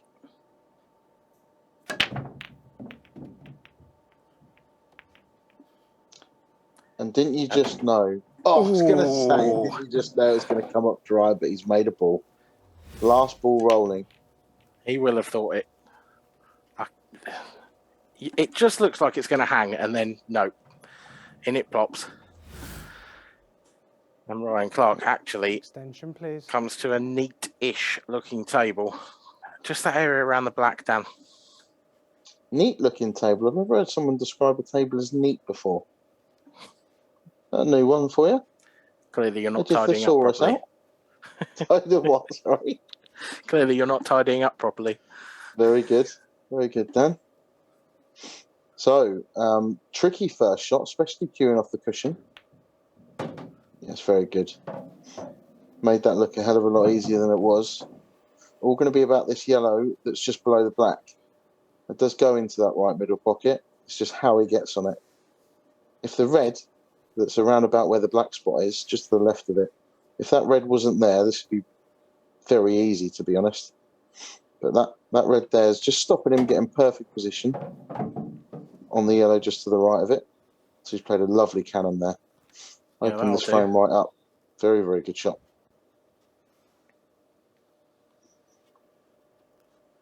That will certainly do for Ryan Clark.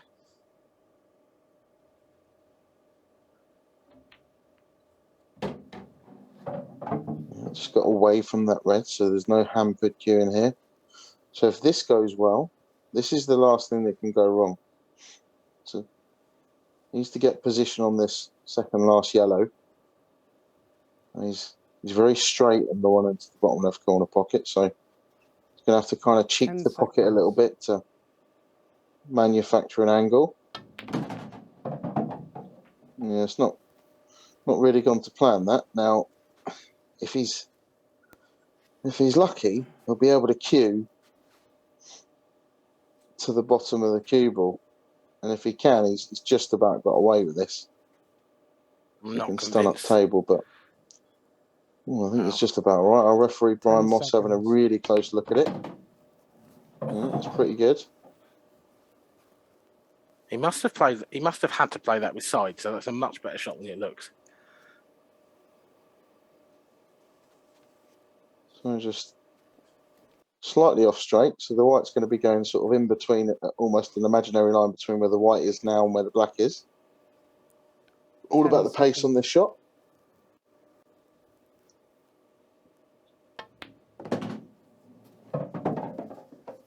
Perfection. Jamie Clark may have thought he was still in the tournament after that world-class clearance in frame 4, but Ryan Clark keeps him away from the table in the 5th frame and guarantees himself a point. That pretty much spells the end of the road for Jamie. I strongly suspect it would. For Ryan, he still needs to win this frame. I don't think a draw here is enough for him. So Jamie Clark can still break Ryan's heart in this frame.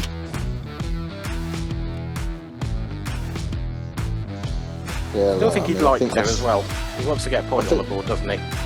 Yeah, I think that's the end for Jamie. I mean, in theory, if all the other groups went in such a way, you can still get through with 3 points, but it's just not going to happen. So I think that's the end of the road for Jamie Clark.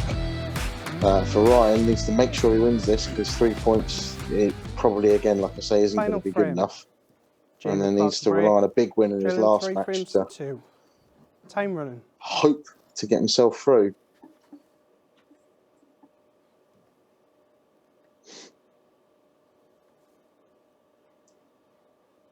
Final frame of the match.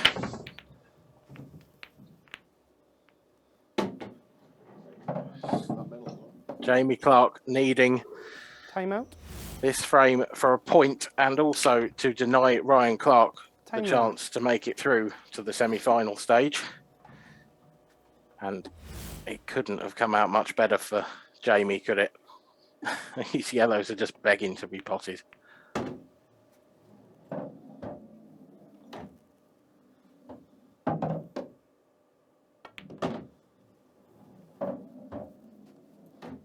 See him just quickening up a little bit here, Jamie. The obvious problem is going to be the yellow on that right-hand side cushion, but actually, argument for leaving that till last. Puts these two, comes down table. Depends how he sees it. Depends what sort of angle he leaves himself here. Oh, Now, I think, not that one, I wouldn't have thought. No, I think, look, cut this in. Bring the white on the left down, sort of by the left-hand middle pocket and back down the table. Timeout. Try and leave yourself low on the yellow in the bottom right corner pocket. He's asking for the rest. He's having a bit of a joke with the ref after what happened last time round.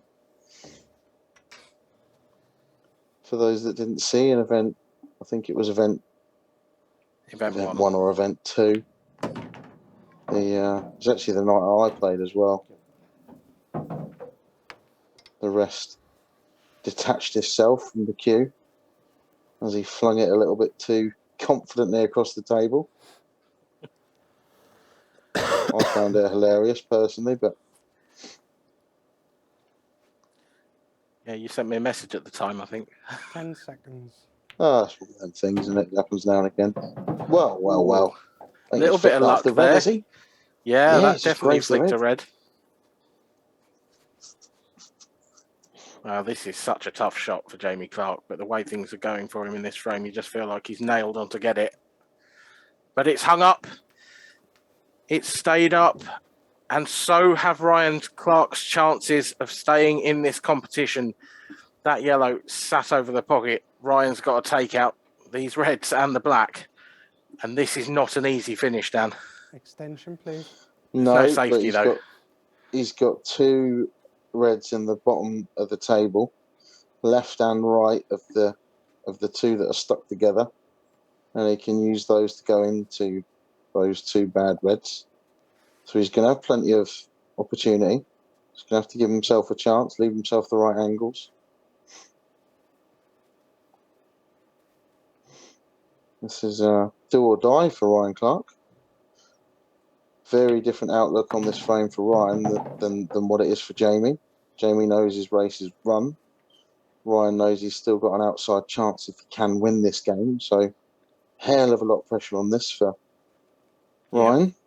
A 2-frame victory for Ryan here, a 4-2 victory, would leave him a chance. Because if he beat Tom Barley 4-0 in the last match, he would be group winner.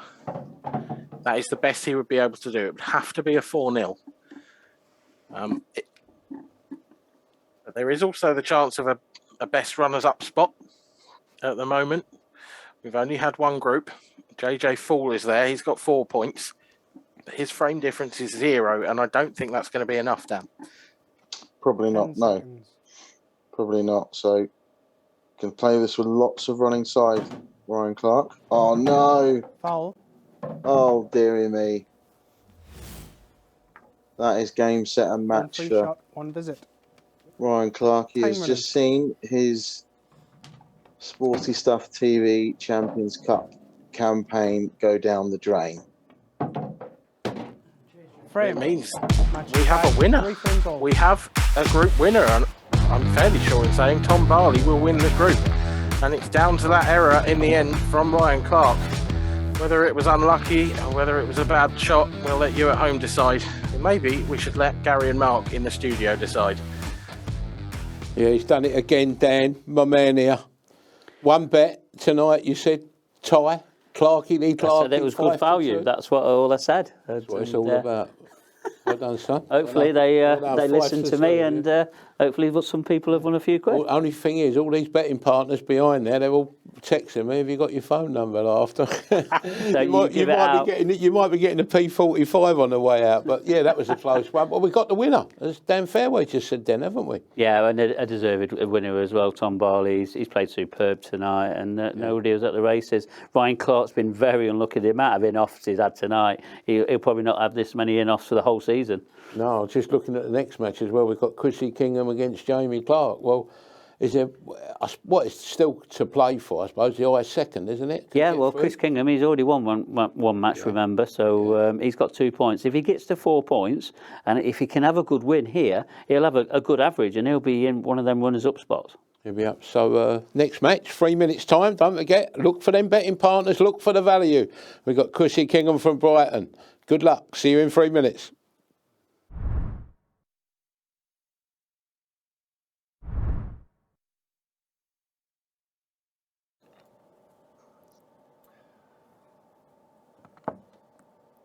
I can't believe Aaron kept potting off at break. He said he would have dry break. What a letdown. Welcome back to the Sporty Stuff TV Champions Cup. Event 3, Group B, Match 5. Chris Kingham versus Champions Jamie Cup Clark. Event 3, Group B We match. may already Best have of our 6 winner in frames. this group, in First Tom frame, Barley. Jamie Clark to But break. Chris Kingham is Time still running. fighting it out for one of those best runner-up spots. Dan Davey, a big win here, and he could go a fair way to getting through. Yeah, he's got a chance. Big, 4-0 win here, and that'll put him on 4 points with would it be a +4? +3, I believe. +3. So -1 at the moment. Yeah, that's touch and go, +3. And, that'll definitely put him ahead of JJ. So he's only actually got, he'll have 3 people that need to do better than, 2 people that need to do better than him. And one of them's already run their race. So an outside chance, but the other problem he's got is Jamie Clark now has got nothing to play for, so he's going to be very, very relaxed. Yeah, I think that 4-0 for Chris Kingham might be out of the window already, because what a start this has been from Jamie Clark. An absolute peach of a break. It left tap-ins. And for a player at this level, that was practically an open goal. Jamie Clark takes the first frame as quick as you like. That was quicker than one of Tom Barley's, Dan. You ever seen Tom Barley running around the table all night? That seems to work for him. So Jamie's kind of thought, well, let's have a little go at that. Should have started earlier. Oh, we can have an early night, aren't we, Dan? Well, it's looking that way at the moment. Let's have a look at the round robin. You can see there Tom Barley is safely through to the next stage of the competition. Chris Kingham, he could still get a +2. That might be enough. It probably wouldn't, but there would only be 4 groups left, and he would need 2 people from those 4 groups to beat that. So it would put him in with a decent Chris chance. Kingham to break. Yeah, definitely. Look, we saw a group. We saw a group that went. Every single player was on 3 points at the end of it, so it can happen. He's got to believe it can happen. One thing's for sure. I mean, nobody has hit the break as hard as what Chris Kingham's hit them. I mean, blimey, look at this. The reaction he's getting from those. He's getting a real explosion out of the pack. Extension, please. Now, this is a messy looking table at first glance. The reds aren't that bad. They've all got a pocket. They all go. Just need picking off, don't they? And it's they can all be picked off. It's like you say. It's a difficult finish, and you have to take them out in the right order. And there's a lot of pressure on this for Chris. Not so much for Jamie anymore, like we said, but he's took his extension as well already. Now down to pretty much 10 seconds. Well, that could be good for him, because if the yellow goes past the black with these rules, so that was his first shot after the break. And if you put a red and a yellow, then it's then the next ball that you pot after that is the one that you're on. So now actually he's still got the choice of reds or yellows. And the yellows, I'd say, are definitely the better suit of the 2. 10 seconds. So a bit of fortune there. I mean, you say a bit of fortune. I think I'm prepared to give him the benefit of the doubt there, because the ball that he screwed into was a fairly made plant. I do wonder if there was a certain amount of... I mean, it may not have been 100% that was going to happen, but it could have been in the back of his mind. Look, the size of his arms and the way he hits that break, if he wants the 10 benefit of the doubt, he can have it.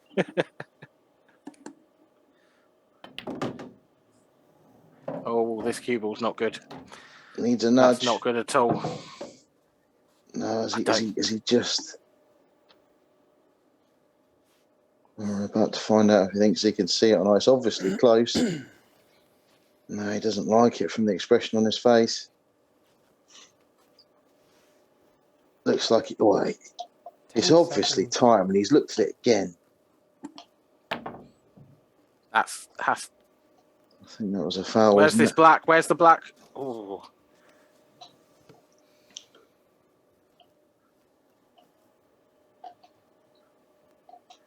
Well, nothing called by the referee. He was in the best position.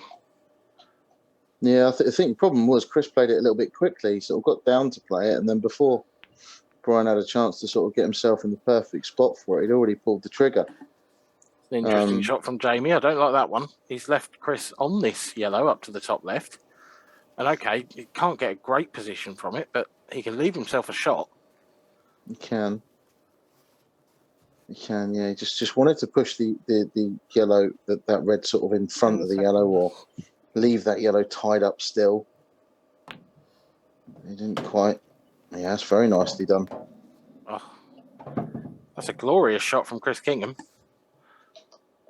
Now he can just drop this yellow bottom left. Guaranteed to be on the yellow into the centre. And that is a let-off, because it was a poor positional shot that led to him breaking down at his first attempt. Jamie Clark, well, that safety shot didn't work at all.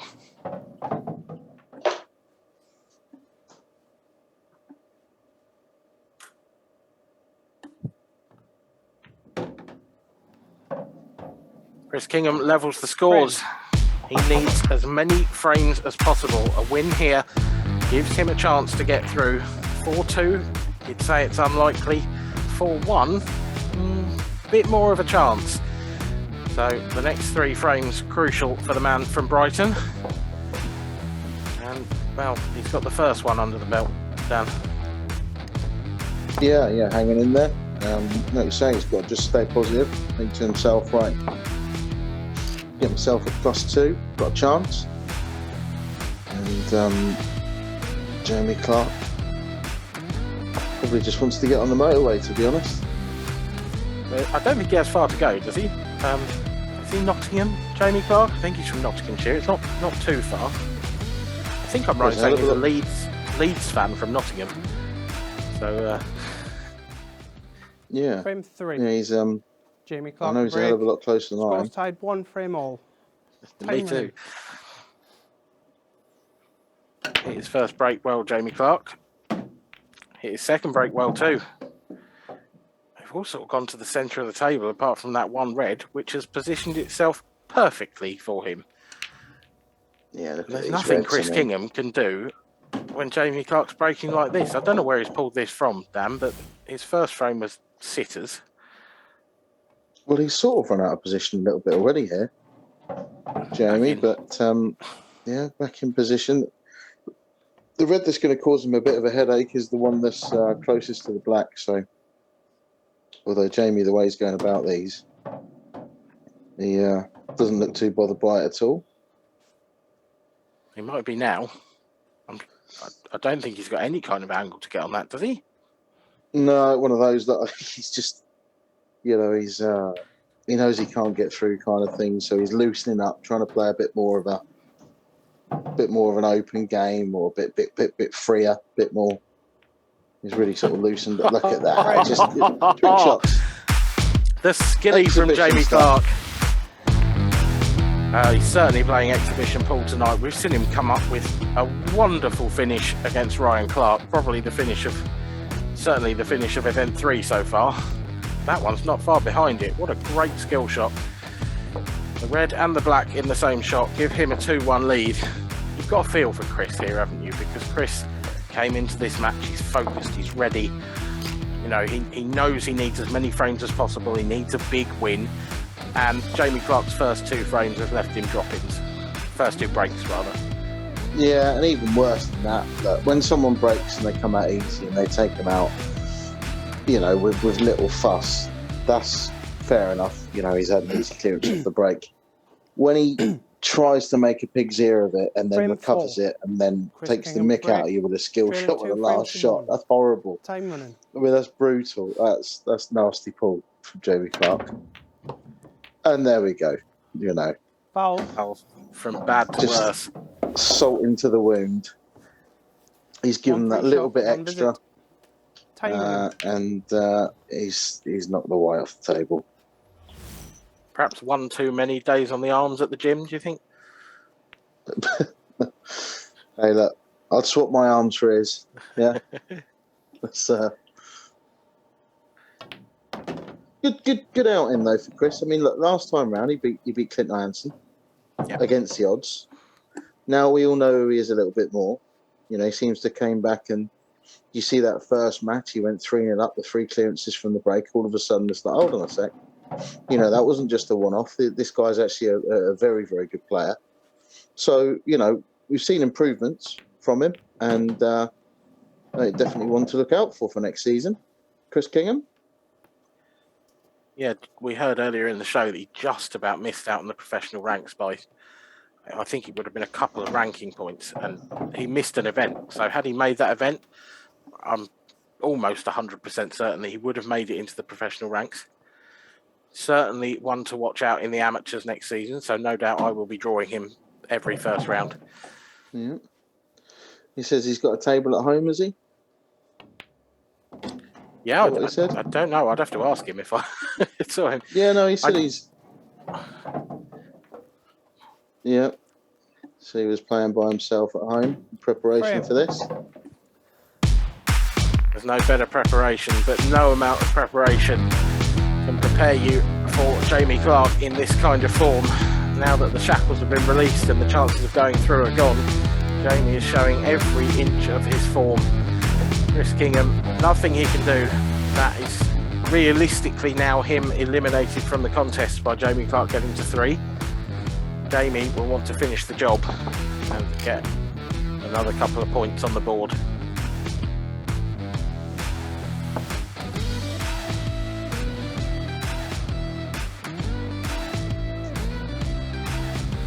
What a night it's been though for Tom Barley, Dan. Hardly broken a sweat. Yeah, I've just had a message from Mark Pickworth. He's set himself up a little hammock in the players' area. He's got a pipe and a cigar out, and he's just sort of, he said, call me when I'm on. Jamie Clark break, leading 3 frames to 1. He won't have to recharge his calculator tonight. Yeah. Easy night's work for Tom Barley. Fully deserved as well, to be honest. He's been the stand-up player by far. Carried on his great form from the World Championships, and good showing in the first event of this tournament in January. Fully deserved. Extension, please. Jamie with another ball off the break, but not the simple split he has been left in previous frames. No, if this cannon goes right, which it hasn't, if that cannon went right and he'd have kept himself on this red that he's about to play now. Oh, he's still on it. Oh, he has. There we are. Lovely shot. Well, the other side of it is he needed to, the red that's just to the left of to the right of the left middle pocket, that needed to go into that top left-hand corner, and it doesn't. So he just overhit it slightly. So he's still going to have a tricky positional shot to win him this frame.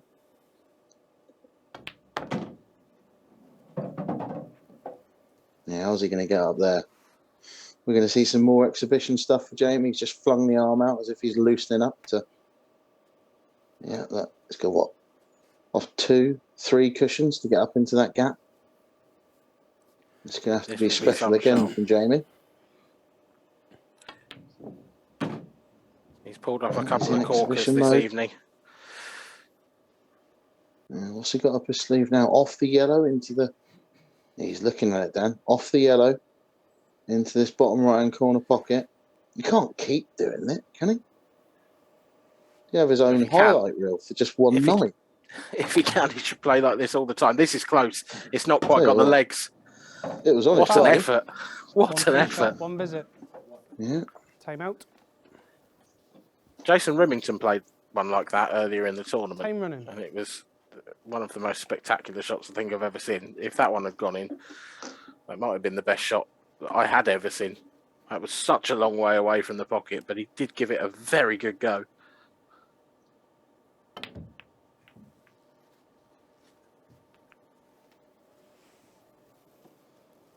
That's not quite gone to plan for Chris. He was trying to develop everything with his first shot, and there was a lot of work to do. He has left those two yellows over on the left-hand side. Might just choose a safety here. I'm not unhappy with that shot because it gives Jamie Clark another chance to produce some magic. Yeah, every part of Chris wanted to attack there, but he had to rein himself in. He knew the right thing to do was to lay the snooker. See, Jamie's almost ready. He's flung the arm out again, just loosening up. 10 seconds. Foul. That certainly was loose. Yeah, he tried to play that with shot, stun screw Time running. to arc the cue ball after it hit the cushion, but he's probably just hit it a little bit too hard so that the spin couldn't quite kick in.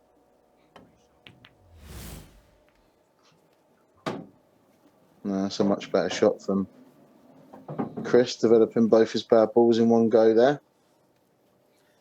Yeah, he didn't have as much work to do with that one, and it came as a result of a pretty tidy safety shot.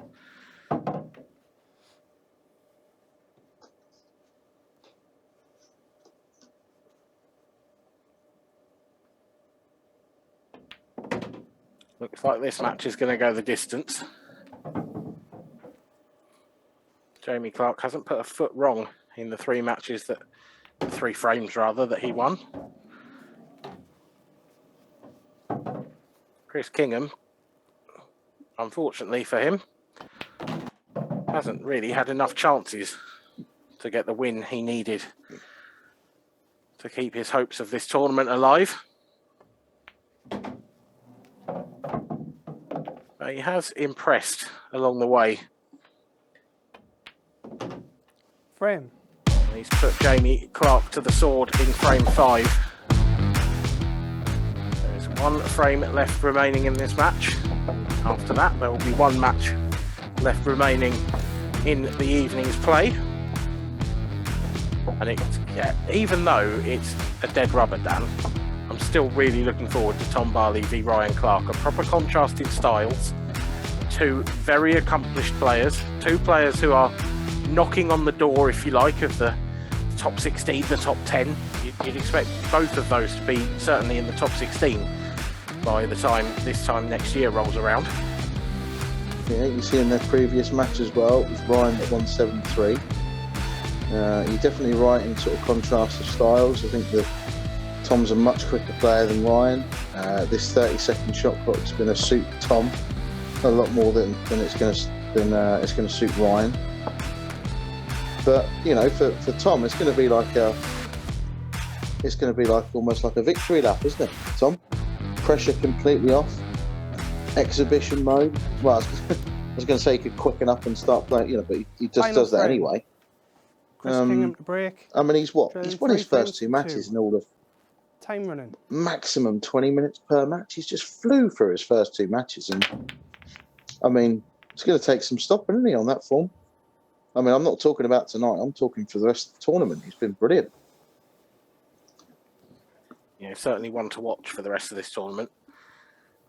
And you could argue that this event 3, the way that this tournament's been run, with the first two events featuring 24 players, and then this event featuring the best 24 from the first two events, this is kind of the hardest one to win, if you like, apart from the grand final, of course. which will come when we know the winner of this event. But this event 3, this is, to a certain extent, the best of the best from the first 2 events. So, Yep.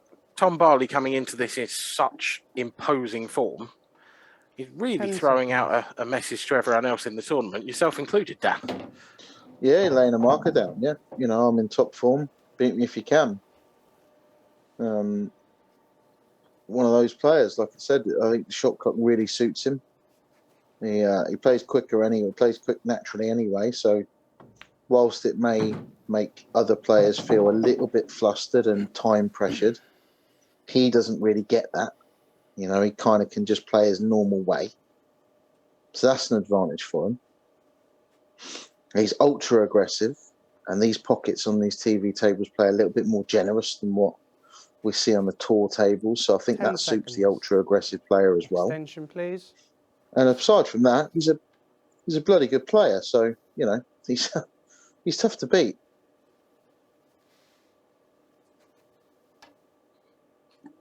Jamie Clark probably come a fraction far to how he 2 wanted ways he to could play this. that. Yeah, he could have stunned that and then taken this off 2 cushions, bottom cushion and the side cushion, but he's decided to leave himself straight and screw up table. Played it well. It's all going to be about Again. leaving himself the right angle on this last red, and he's finding that little gap just below the black,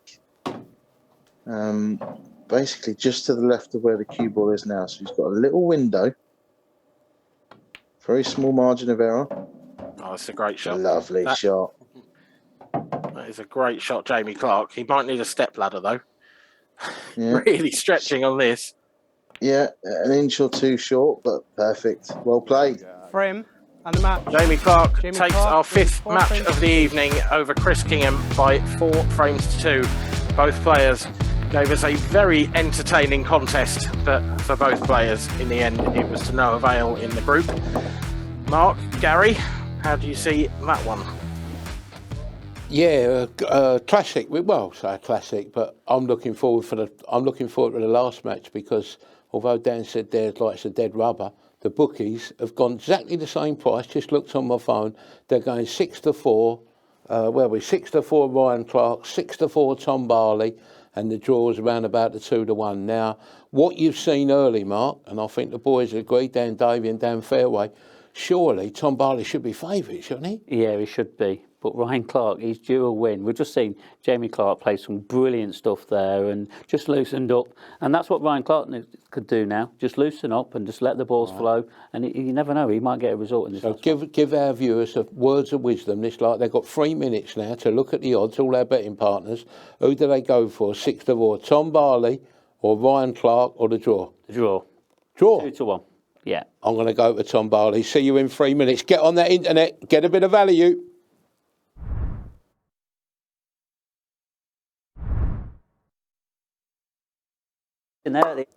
Champions Cup Event 3, Group B match, best of 6 frames. First frame, Ryan Clark to break. Time running. Our final match of the evening, Tom Barley against Ryan Clark. It will make no difference to see who goes through. Tom Barley is already safely there. And Ryan Clark is demonstrating one of the reasons why he is not still in with a chance in this competition. His breaks let him down again, Dan. Yeah, it's let him down again. He actually alluded to a little bit on your on his interview with Mark Pickworth at the start of the night. He said about his break letting him down again, and it's almost like he's got to the point where he expects it. But I'm one of those. I think laugh or cry about it. So I'd be the same. I'd just be making a joke out of it if it was letting me down. But at some point, if you're not going to sort it out, you're not going to be winning these big tournaments. And someone like Ryan, I can assure you, I'd say he's an underachiever. He's definitely good enough to be winning these big tournaments, but his break does let him down. Tom Barley deciding against going for the finish there. That first shot made hard work of with the red that he ended up moving to play a safety. But he left Ryan Clark a sniff. And Ryan, not being in the tournament anymore, just playing this final match for fun and for pride, I don't think we're going to see any shortage of shot making here from Ryan Dan.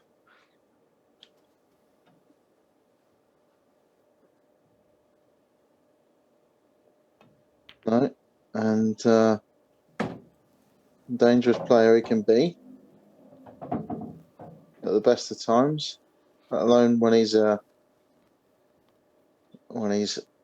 totally kind of gloves off and ultra relaxed.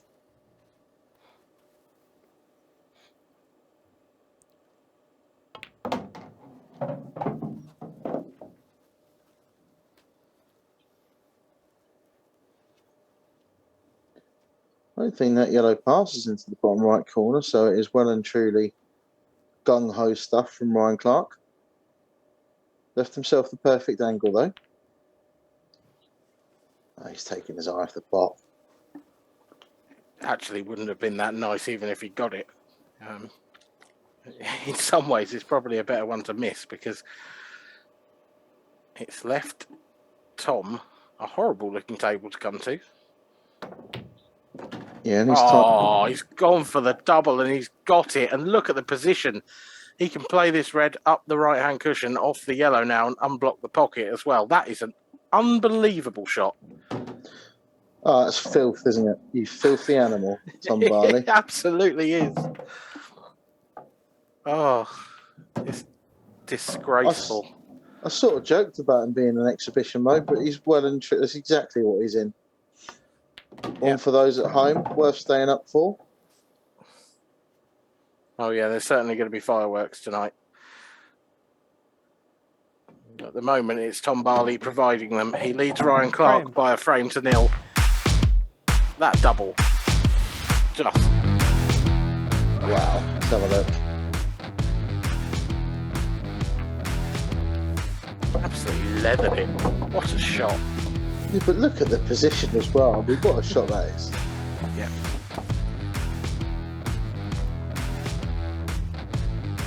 We have seen some shots tonight, though, haven't we? I mean, that's up there. But Jamie Clark's ridiculous 2-ball finish. A couple more from Jamie Clark, actually. He's been all over the place. And now Tom Barley's come to the party. And he will look to continue that into frame 2. Tom to break. Got the break cue out. Are you a subscriber of the break cue, Dan? I know a lot of players play with this sort of lighter cue to break with. Is that something that you do? Tom Barley to break. No, I tried one for a couple of weeks a few years ago, and then I used it as firewood. So yeah, no, not for me. I think it's one of those. The only reason I do it is to preserve my breaking, is to preserve my tip on my playing cue, because I have had my. When it's your night, it's your night, isn't it?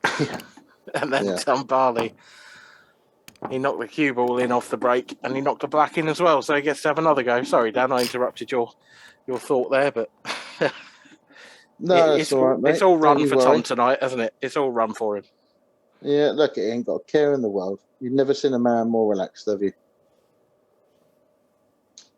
It must be a nice feeling being out there. Won your first 2 matches, cruising through to stage 2. Frame 2. Tom Barley to break game with no penalty. Time running. You know how this goes, don't you, Dan? He makes a ball this time, and he clears up. There we go. Not just the one either. Look at that. He's plumb on the red as well. I mean, the reds are just sitting. Look at Ryan's face.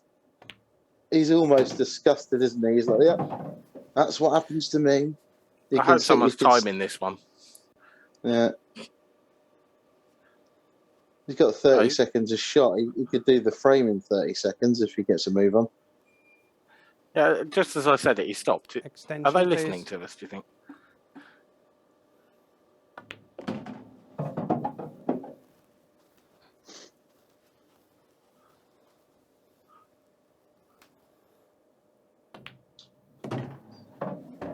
You may notice from Tom Barley, it's not some sort of weird fashion statement where he's got his the front of his top tucked in and the back of it not. His cat's actually ripped the front of his top. So he thought he could hide it from everybody by tucking it in, but we just exposed him. Well, sorry, Tom, but you know he was having too good a night, wasn't he? We have to sort of knock him down a bit or two. Yeah. I mean, he needs it, doesn't he? Ryan Clark will thank you for that. I mean, look at this for a break as well, Dan.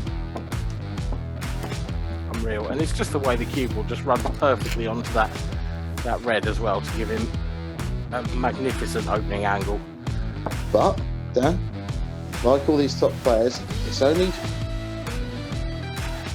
so much you can do from the break. It's all right getting a nice break and a nice split, but he still had that one killer positional shot where he had to be very, very accurate on the second last ball, and he didn't have an awful lot of margin for error. He had to play it perfectly, and he did. Ryan Clark, the break. You know, he's not just breaking well, he is playing very, very well. He's a danger in this tournament. 11-1 at the start of tonight before a ball was hit to win this tournament. You'd be loving being on him at 11-1 after this. Blacks in again, Dan. That's our third of the evening. That is our third re-rack of the evening from the black flying in. Dan, what odds would you give me on this one, seeing as it's Ryan this time and not Tom, and everything's running for Tom and not for Ryan? This one's going to be dry, isn't it? Guaranteed, yeah. So betting's been suspended, it's guaranteed, yeah.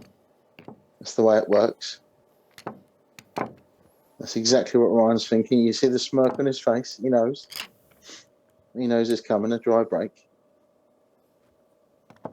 There's no worse feeling. There's no worse feeling than that if you just think, just before you're going to break, this one's going to be dry, because it inevitably is. Yeah. He told me once before, he said, the only God I believe in is the pool gods. Frame 3. You should worship them more often then. Penalty. Time running. They don't do him any favours. No. Here we go.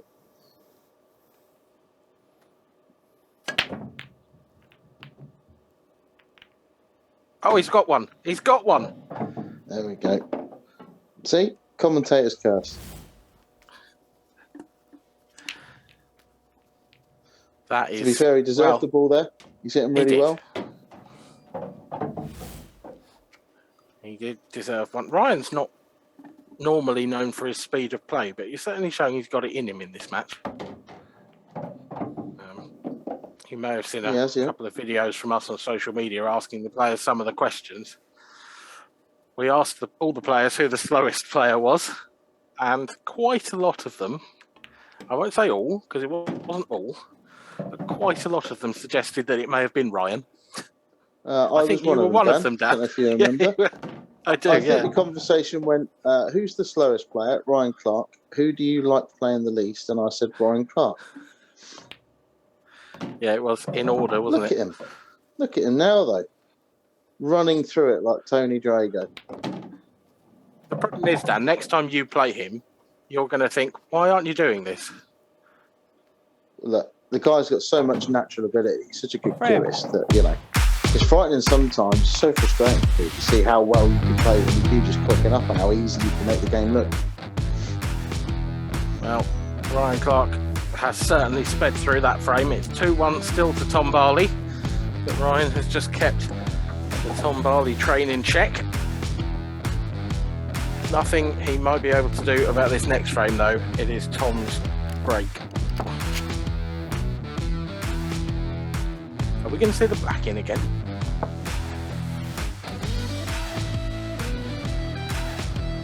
Um, 5-1, Dan. 5-1 with our betting partners. I've just checked.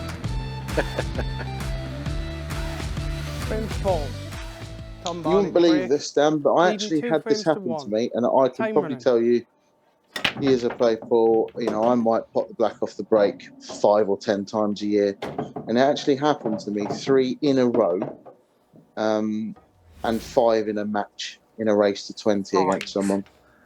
That's insane. 3 in a row. We had a referee. It was 3 in a row, all into the same middle pocket, and Yeah, never had it. I've never even done 2 in a row since. It's never happened. I did 3 in a row in one match. How annoyed was the ref? Yeah, he was. Yeah. Another great break from Tom Barley. Just a little lapse there as well. Uncharacteristic miss from Tom Barley. I need to let Ryan Clark to the table. Ryan would like to go out on a high here, make no mistake.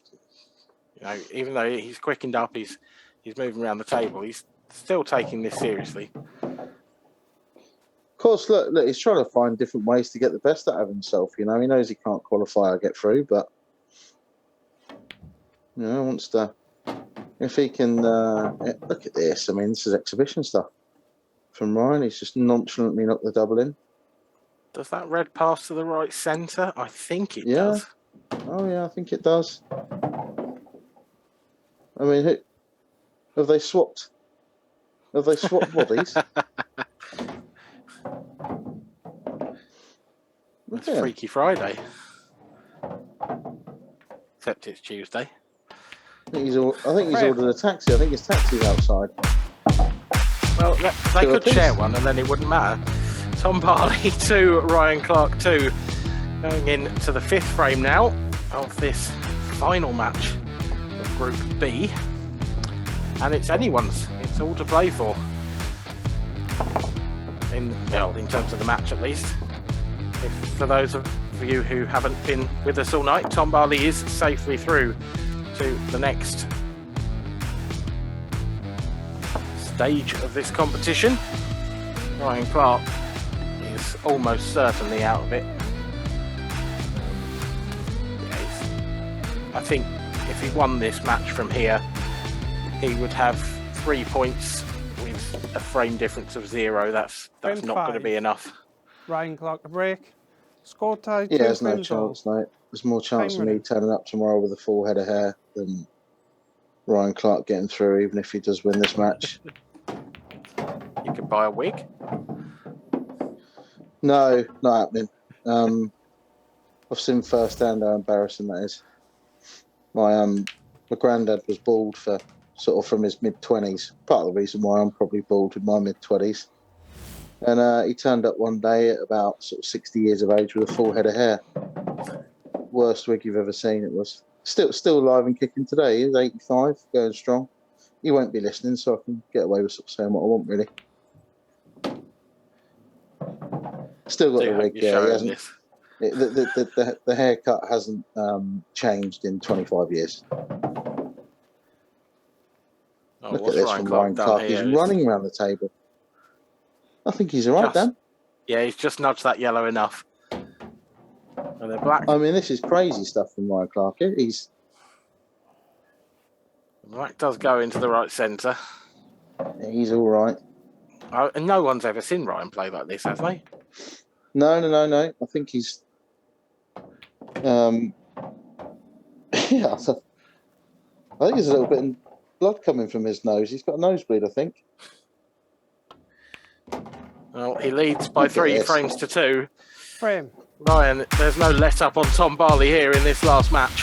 It's just been, it really has been an exhibition of speed almost from these two, but bizarrely, particularly from a man who was described as the slowest player on the tour. Yeah, I've got to take it all back. I'm sorry. It's you can just see there in Ryan's face. He sat there thinking to himself, I mean, I never play like this. I've played like this, and all of a sudden I'm playing like, it's the easiest game in the world. Like he has made 3 clearances in 10 minutes, and he is making Paul look easy. And it isn't. Trust us at home. It isn't. Final frame. And the ironic thing is, he's making it look easy by playing trailing 3 frames to 2. The opposite of his natural game. Strange world. We heard Mark Pickworth before this match call it a draw. Looking likely after that break. Tom's in the balls early doors. He gets him right, doesn't he, old Pickers? Pickers picks, yeah, he knows his stuff. Been around a while, Dan. I'm sure he won't mind me saying that. He got it for free, didn't he, on the bus? Perfect angle now for Tom. I think I just heard you getting sacked. Yeah, that's me taking off next Tuesday. Extension, please. I think he's got the perfect angle here to put this yellow and just top it through. Just flick the red that's just to the left of the yellow at the top of the table. Maybe he's got a cheeky pocket a little bit. It looks pretty natural to me. I don't think he likes it. He'll know better than me. He's right behind the shot. Well, surely this isn't a better angle. I don't think it is.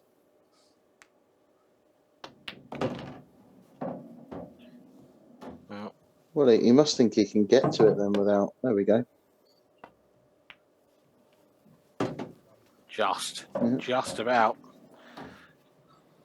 Just about. Now, if he can play it off the red, perfect, but I don't think he can, so he's going to have to play position on it into the left middle. Well, it's going to be an early night for us, Dan. Yeah, been a bit of an exhibition, this match, hasn't it? Exhibition of quick fire pool.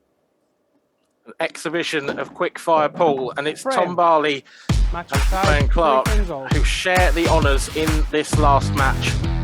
That really was exhibition stuff from both of these players. The dead rubber, well, it may have been a dead rubber, but it certainly wasn't a loss in entertainment. Let's hear now from the chaps in the studio. Here is Mark Pickworth and Gary Wiltshire. Yeah, that was, well, as quick as you want there, weren't it, Mark? Unbelievable. Yeah, unbelievable. I mean, there was 33 frames played tonight out of 36. Last night we had 34 frames out of 36, and we finished an hour earlier than last night. It's been ballistic pool tonight. Great to see as well. Great for the audience, anybody that stayed up this late to watch it. But you would do when it's been this exciting. Yeah, well, we're going to take a quick break, and we'll be back in 3 minutes.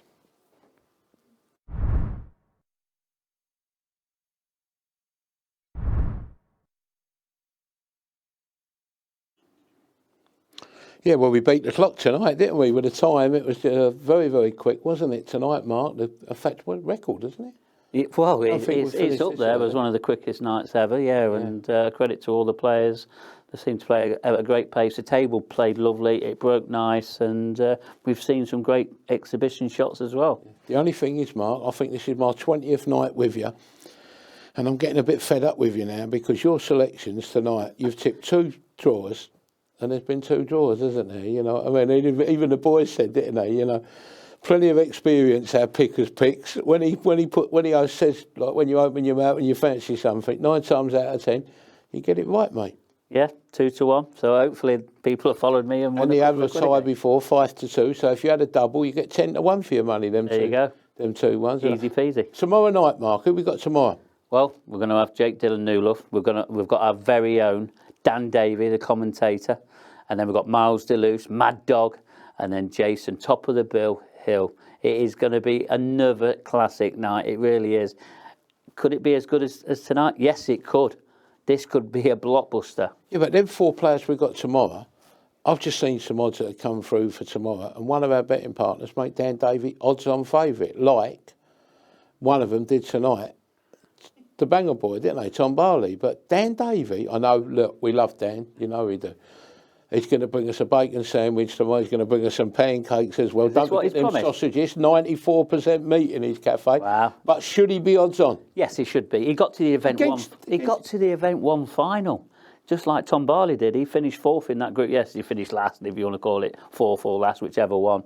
And he played some great stuff to get there. It just didn't perform in the final. It's all about timing. And if Dan breaks as well as he did in the semi-final stage and the group stage, he'll have no problem in getting through tomorrow. But he's going to have his work cut out. Jason Hill, great experience, really a great player.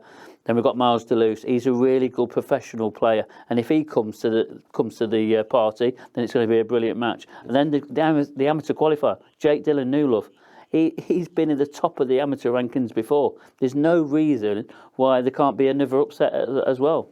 But we've said that the last 2 nights and the last 2 favourites have won. We've seen upset in matches, but we've not seen an upset in the group yet. Yeah. Yeah, we have seen that, haven't we? But There's one space left in the grand final. They're all really trying hard. All these top players, and they are trying hard. Trust me, they're putting a bit of time in. There's a lot of money to be won at the end of it. viewers, how much do they actually get if they actually win the grand final, Mark? Well, the grand final is going to be 10,000 smackaroonies. It's a lot of money. 10 grand. It really is.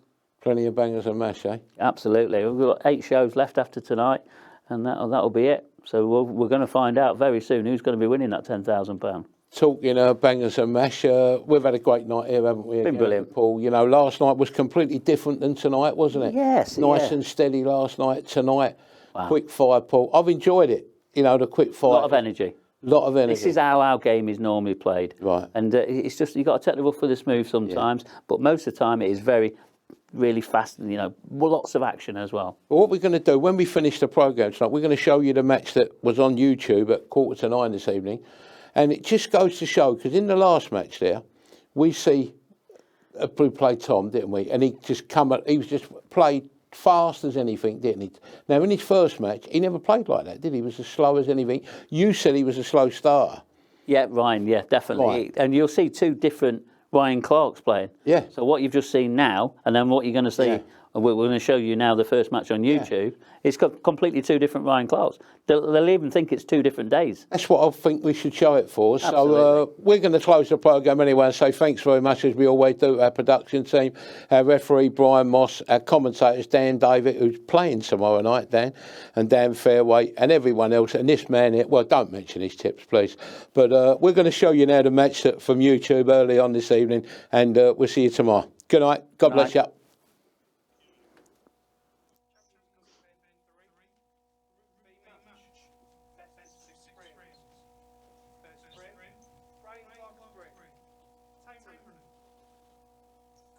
Good evening.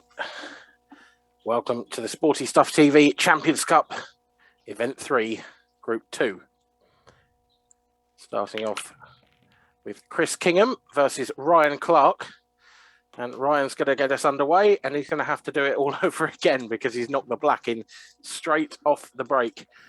So welcome to this evening's edition on Pancake Day, of course. And one man who self-proclaimed makes the best pancakes in Berkshire is Dan Davey, and he joins me in the commentary box. Good evening, Dan.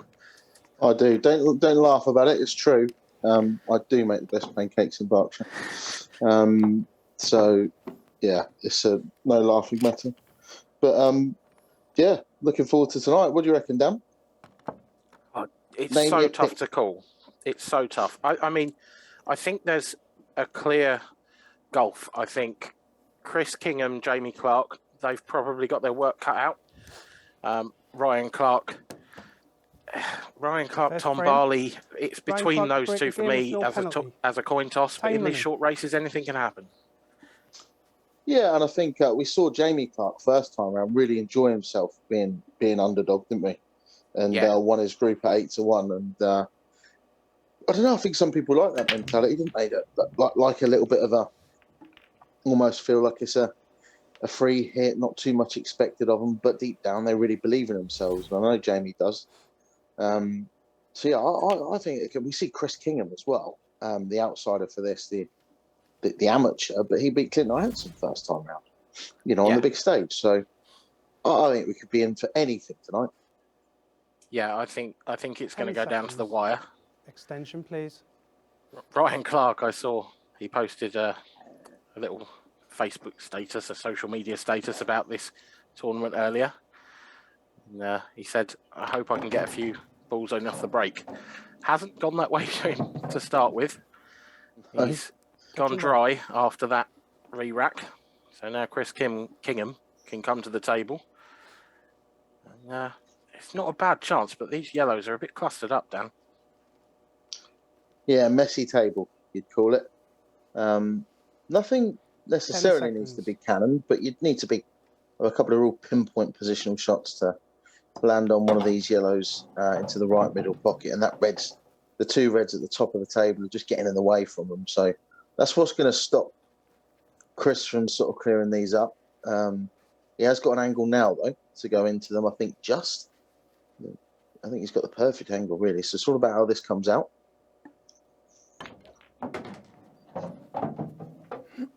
Yeah, I think under normal circumstances, or had that angle not produced itself quite so kindly, he might have chosen to do the more Liam Dunster-esque route and just pick them off. But I think as that angle lended itself to that shot, it gave him the opportunity.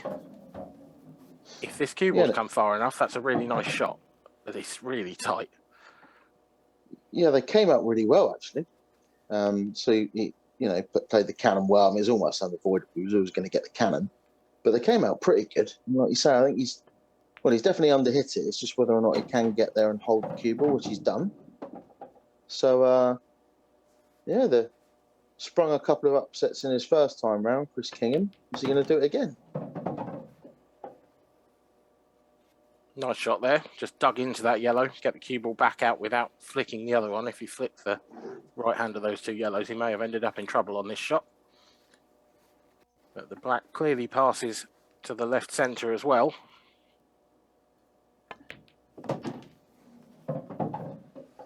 Yeah, must also go to the corner. Yeah, it must do. I didn't think it did from this angle, but... No, he's deceived me as well. He's got the better view. Commentary box, but yeah. Frame. Great start for Chris Kingham. He leads Ryan Clark by a frame to 0. Ryan he'll be a bit gutted, won't he? The first break he made, he got the black in, had to re-rack. Bit unfortunate when that happens, and then you come out dry next up. Yeah, we talk about the ball gods. Always seems to be the way. Needs to just not let it get to him. I think he's probably the first guy to admit he's a bit of an overthinker. Beats himself up a little bit too much, maybe. Early days. I think me personally, when I'm playing tomorrow in this, I try and tell myself that 2 wins and a draw is going to get me through. So, frame two. just make sure you get to at least 3 frames in the first one. Keep yourself in 1 it. frame to 0. Time running. Such a brutal format. It's a lot easier said than done in these short races. Yeah, wise words. Just get yourself to 3. Ryan Clark may not get that opportunity if Chris Kingham keeps breaking like this. That is a quality split. Really hit them hard. It's as good a break, as good a connection as you're going to see from the break. Extension, please. Yep, that's the first part of the job done. If Chris can take these out, then it will unsettle Ryan Clark a little, I suspect, because it puts so much pressure on Ryan's break. And, well, he made that joking reference to it earlier on social media, but it was only half a joke. I think it's, in his opinion, one of the weaker sides of his game.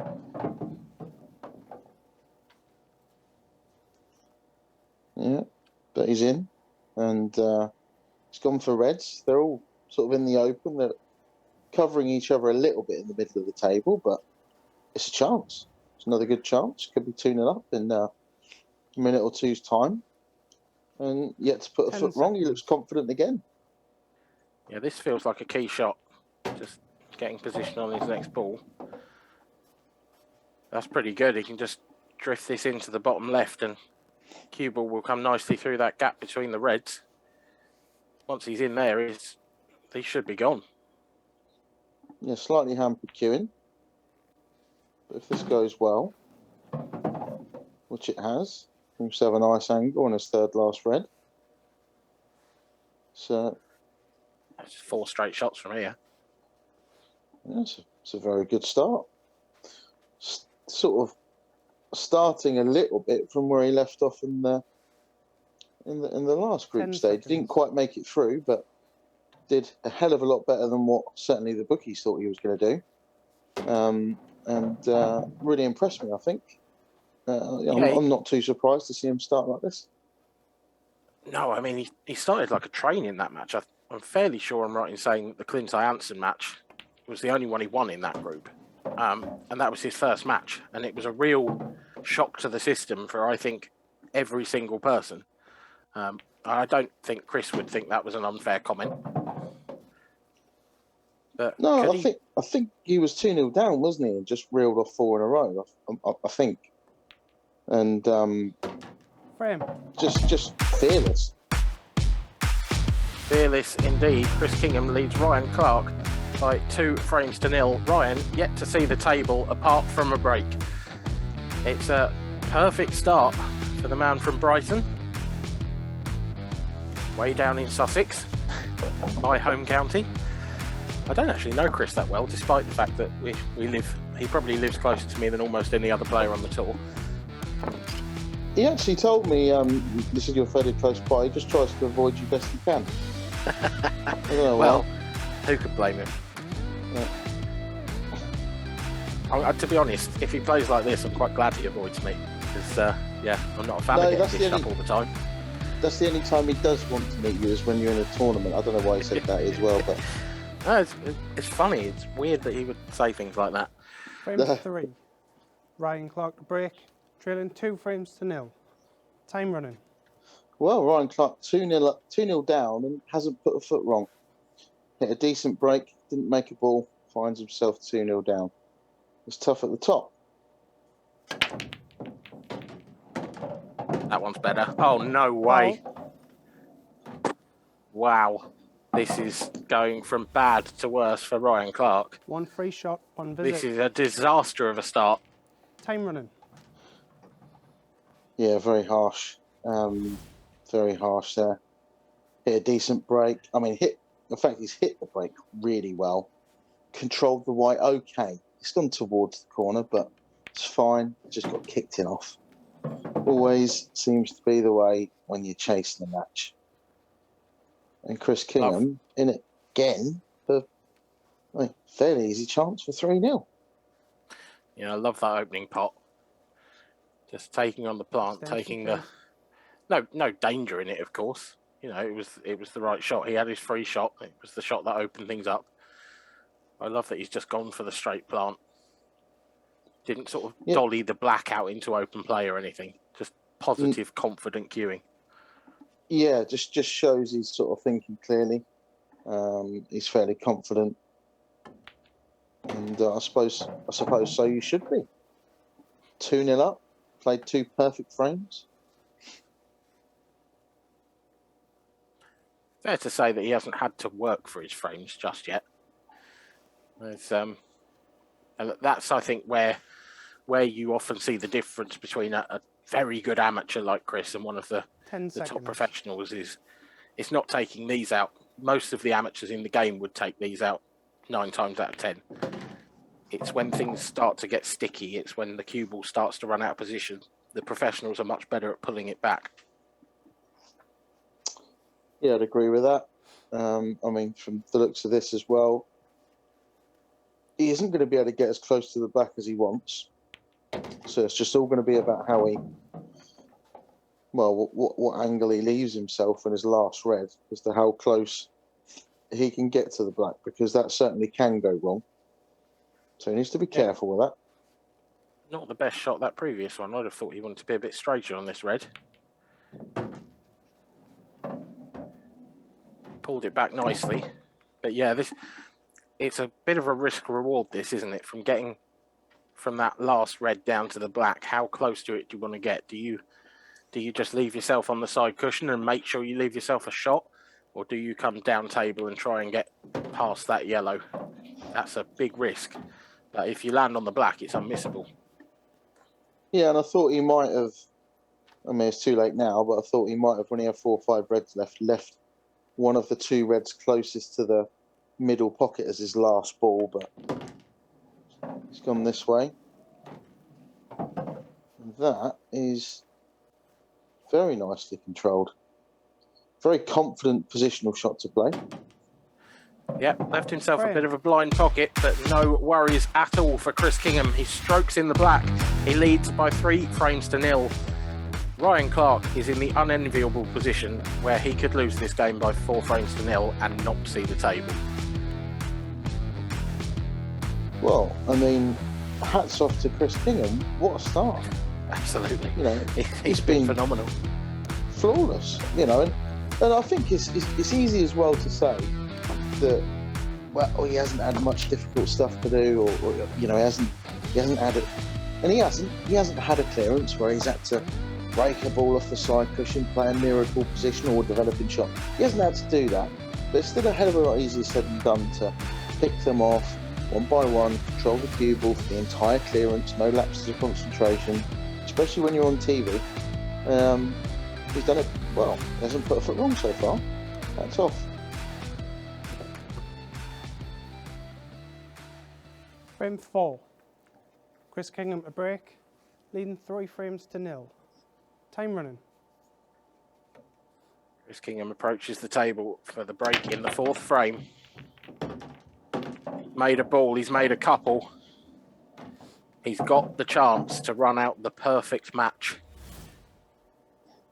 It's probably the trickiest table he's come to, Dan, but there's a good opportunity there still. Yeah. I mean, it's not the most difficult table he's ever going to have to go at. I think he's got no choice but to go Extension, please. yellows, for mainly because there isn't really a red at all he can go at. A very thin clip on the one at the bottom, maybe, but if he goes yellows, the one in the right middle is going to give him a chance to break into his problem area. You always want to do this as early as you possibly can. He's done that, and it's come out okay. He wanted a bit of angle. Yeah, he's a bit straight on that one in the bottom cushion, isn't he? And he's going to have to leave himself probably a tough shot next up. But if he gets the next couple, you'd fancy it. I think he's going to go back down to it. 10 seconds. And attack it later. Awkward cueing as well off the side cushion, so he's got a plan B, which was the one in the middle, but there it is, your first mistake. Frozen ball. And what an opportunity it leaves for Ryan Clark. It's one that he needs to take. So these Reds are sat there for a player of his quality. Could that be a turning point? Well, it needs to be. He's at the point of no return already. And a draw. I mean, if he loses, he's got a chance, but you lose 4-0. And if you don't win it, a frame difference to get through as a best second place in the group is going to be difficult if you lose your first one 4-0. So even if you can just nick 1 or 2 frames here, and anything's better than losing 4-0. But obviously he's got his eyes on the draw. A draw and 2 wins is going to get you through. So we'll see how quickly these matches can turn. I fully expect him to get these. Yeah, you're right. Certainly in this first phase of the competition, every frame really does count.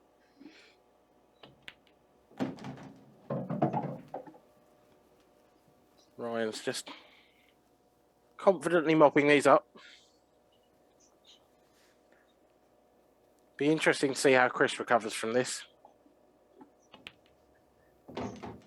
It's not a nice feeling when you miss a chance to win a match like that. And to be honest, Chris had actually done the hardest of his work with the very first shot of the clearance.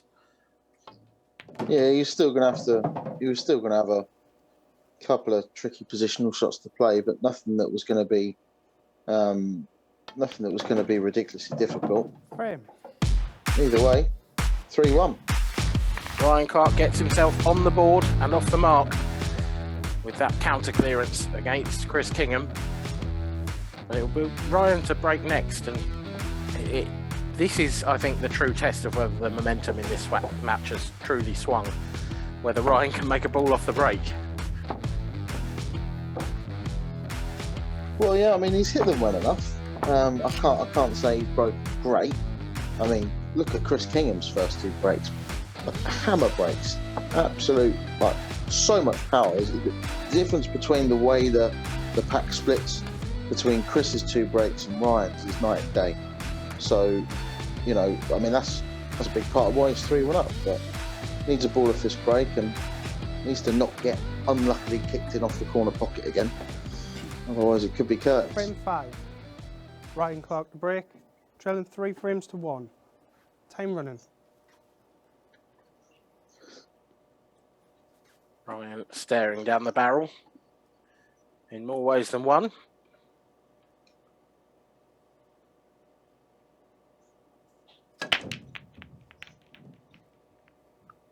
Oh, he's made a ball, yes, into the right centre. Drops that yellow. That's an unkind place for the cue ball to land, bearing in mind where everything else has gone down. Yeah. I mean, it's one of those. If the white was centre of the table, he'd have his choice. He'd have his pick of either colour, but Extension, you want to avoid being welded to that sort of top and bottom cushion. Amazing the amount of times it seems to happen. But first up, I mean, what's he got? Can't see anything. Not much. I don't think he can get through to the red to the right centre.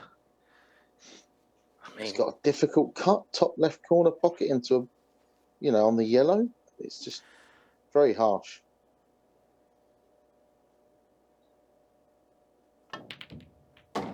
oh, what a shot that is. Where's the black? It's that was dicing with death, but he's got away with it. And Ryan Clark keeps his place at the table. Very good shot, though. Really good. Very creative. Billiard shot into the middle pocket. Had to come up with something. He did. It's not gone that great for him, though, has it? The reds are... I think the one over on the left-hand side, the big pocket made by the yellow, is probably helpful to him. But that is a long way away.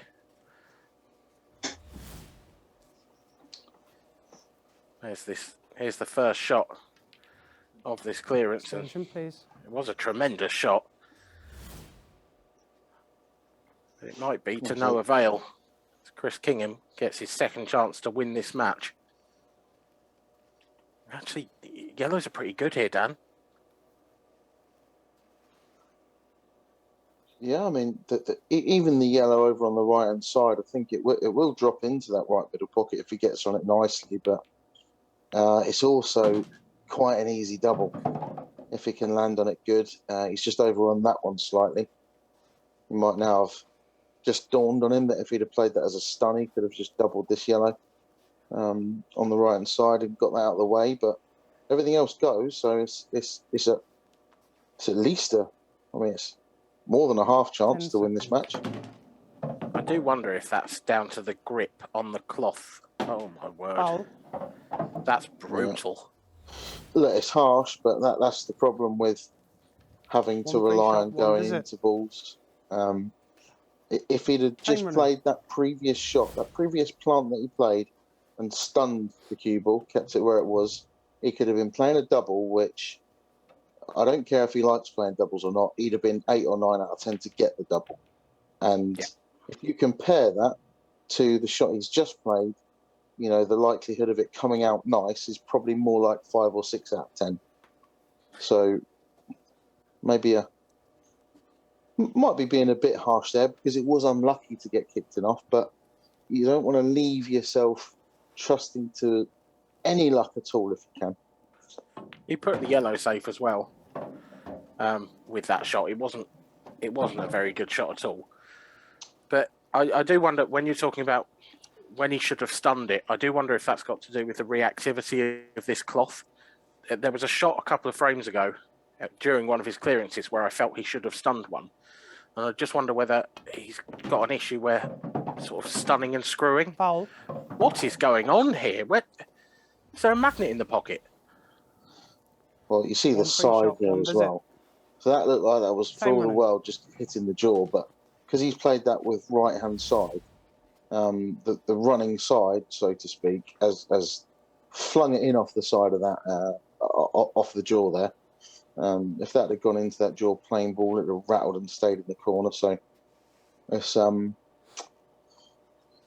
not been a great start for Ryan Clark. He's been a bit unlucky to start with, and I suppose you could say that was a bit unlucky as well, wouldn't it? Really, he's gone into it quite nicely. In theory, if you want to be ultra critical, you could say, well, he should have been cannon in the middle of the three so that the white was staying in the middle of the table or going up towards the middle pocket. But I mean, we're being a bit harsh. I think, to be honest, the problem was actually the free shot he played after Chris's foul, where he pushed that red, pushed that red and yellow together. And all of a sudden, he had a problem to solve, which was of his own making. Chris Kingham, though, he won't care. This long yellow, this drops in, which it does, barely. He's got the chance to take this match by 4 frames to 1. One more good positional shot here. Yeah, if he hits that any harder, that doesn't drop. Just about played it at the perfect pace. Awkward queuing, but, you know, you can overhit this. Don't underhit it, Chris.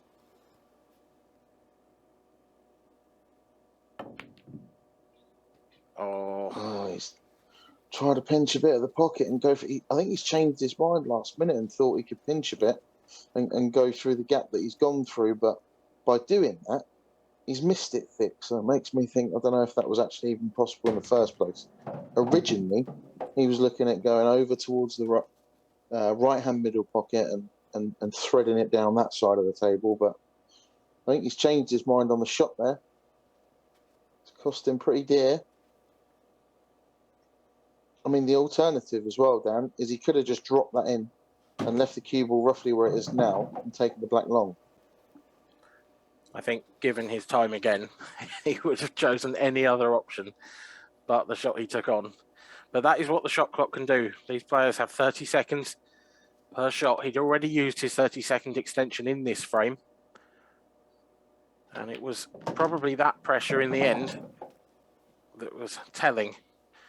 And Ryan Clark, at the third time of asking, can get this frame 1, take us to essentially a decider.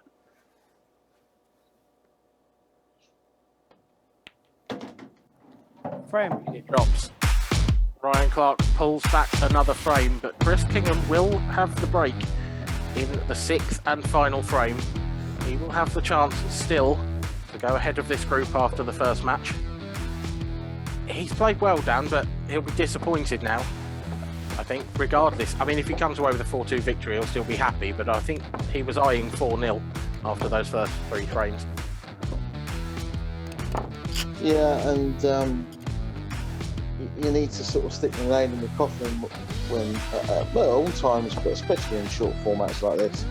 He started so well, and he's had, 3 chances in the previous 2 frames, and he's found a way to mess them up.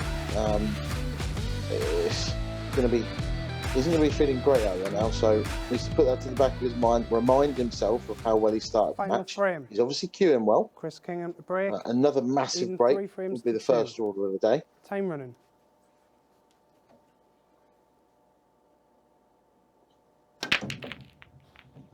Oh, he's kept the cue ball on the table by the barest of margins, but he's kept everything else on the table as well. And Ryan Clark out of his seat like a whippet. He's already studying this table. He wants this point.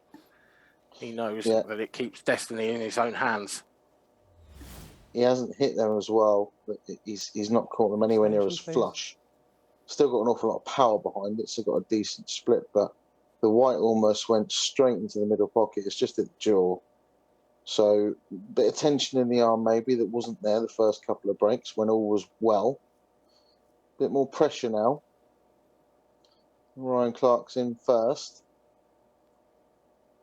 for what you could argue is actually an unlikely draw from the way that this match started. Certainly. I think that's another interesting point as well. We talk about players like Chris Kingham, the amateurs that have come into this competition and fought so hard. But they do come into this competition with no pressure on them. They come into this competition 10 seconds. Not expected to do well. The bookies have shown that with their pricing. When they find themselves in a position where they're 3-0 up, that's when all of a sudden they start to feel all of that pressure. Yeah, and I think you can also say it's a little bit of when you see, say, like Chris, a top amateur, when you compare him to a top pro, a seasoned, 10 seconds. I mean, consistent winner, a Dunster, a Hibbert, a Clint Hansen. Oh, that's gone wrong. These guys that have won many tournaments, They make a mistake and then they don't make another one for another 4, 5, 6 frames. And I think as you go down the rankings a little bit, you see people tend to, when they make a mistake, it gets to them a little bit, and they keep making mistakes, 2, 3, 4 frames on the bounce. You see it quite a lot. Understatement of the century there, I think, Dan. It's gone wrong. Is this going to go right? No, it isn't. Chris Kingham, surely now he has to take this opportunity. Ryan Clark, I mean, again, it was one of those, wasn't it? It was a little unlucky, but he's chosen to move the ball and it hasn't worked out for him. Yeah, and I think looking at this immediately, the 2 yellows at the top of the table, I don't think they go. So he's more than still got a chance in this frame, Ryan. You see Chris has tried to play it off the side cushion with right-hand side to check it up and break them out, and he hasn't got that. So delicate little snooker to be played here. He can put him in a world of pain here, surely. It's a delicate little one, though. Oh, he's played it really nicely. Total snooker. Yeah, very good. And now, I think the one closest to the balk line definitely goes. So if he does get his 2 shots, he's isn't necessarily going to have to use it to develop those 2. No. Oh, how's he missed everything there? That's unbelievable. Foul. You'd struggle to do that again. Time running. That's a crazy gap he's hit. Off the cushion and, Extension, please. he can't have missed either of those 2 reds by very much at all. Chris Kingham will not get a better chance to get the points on the board. Time out.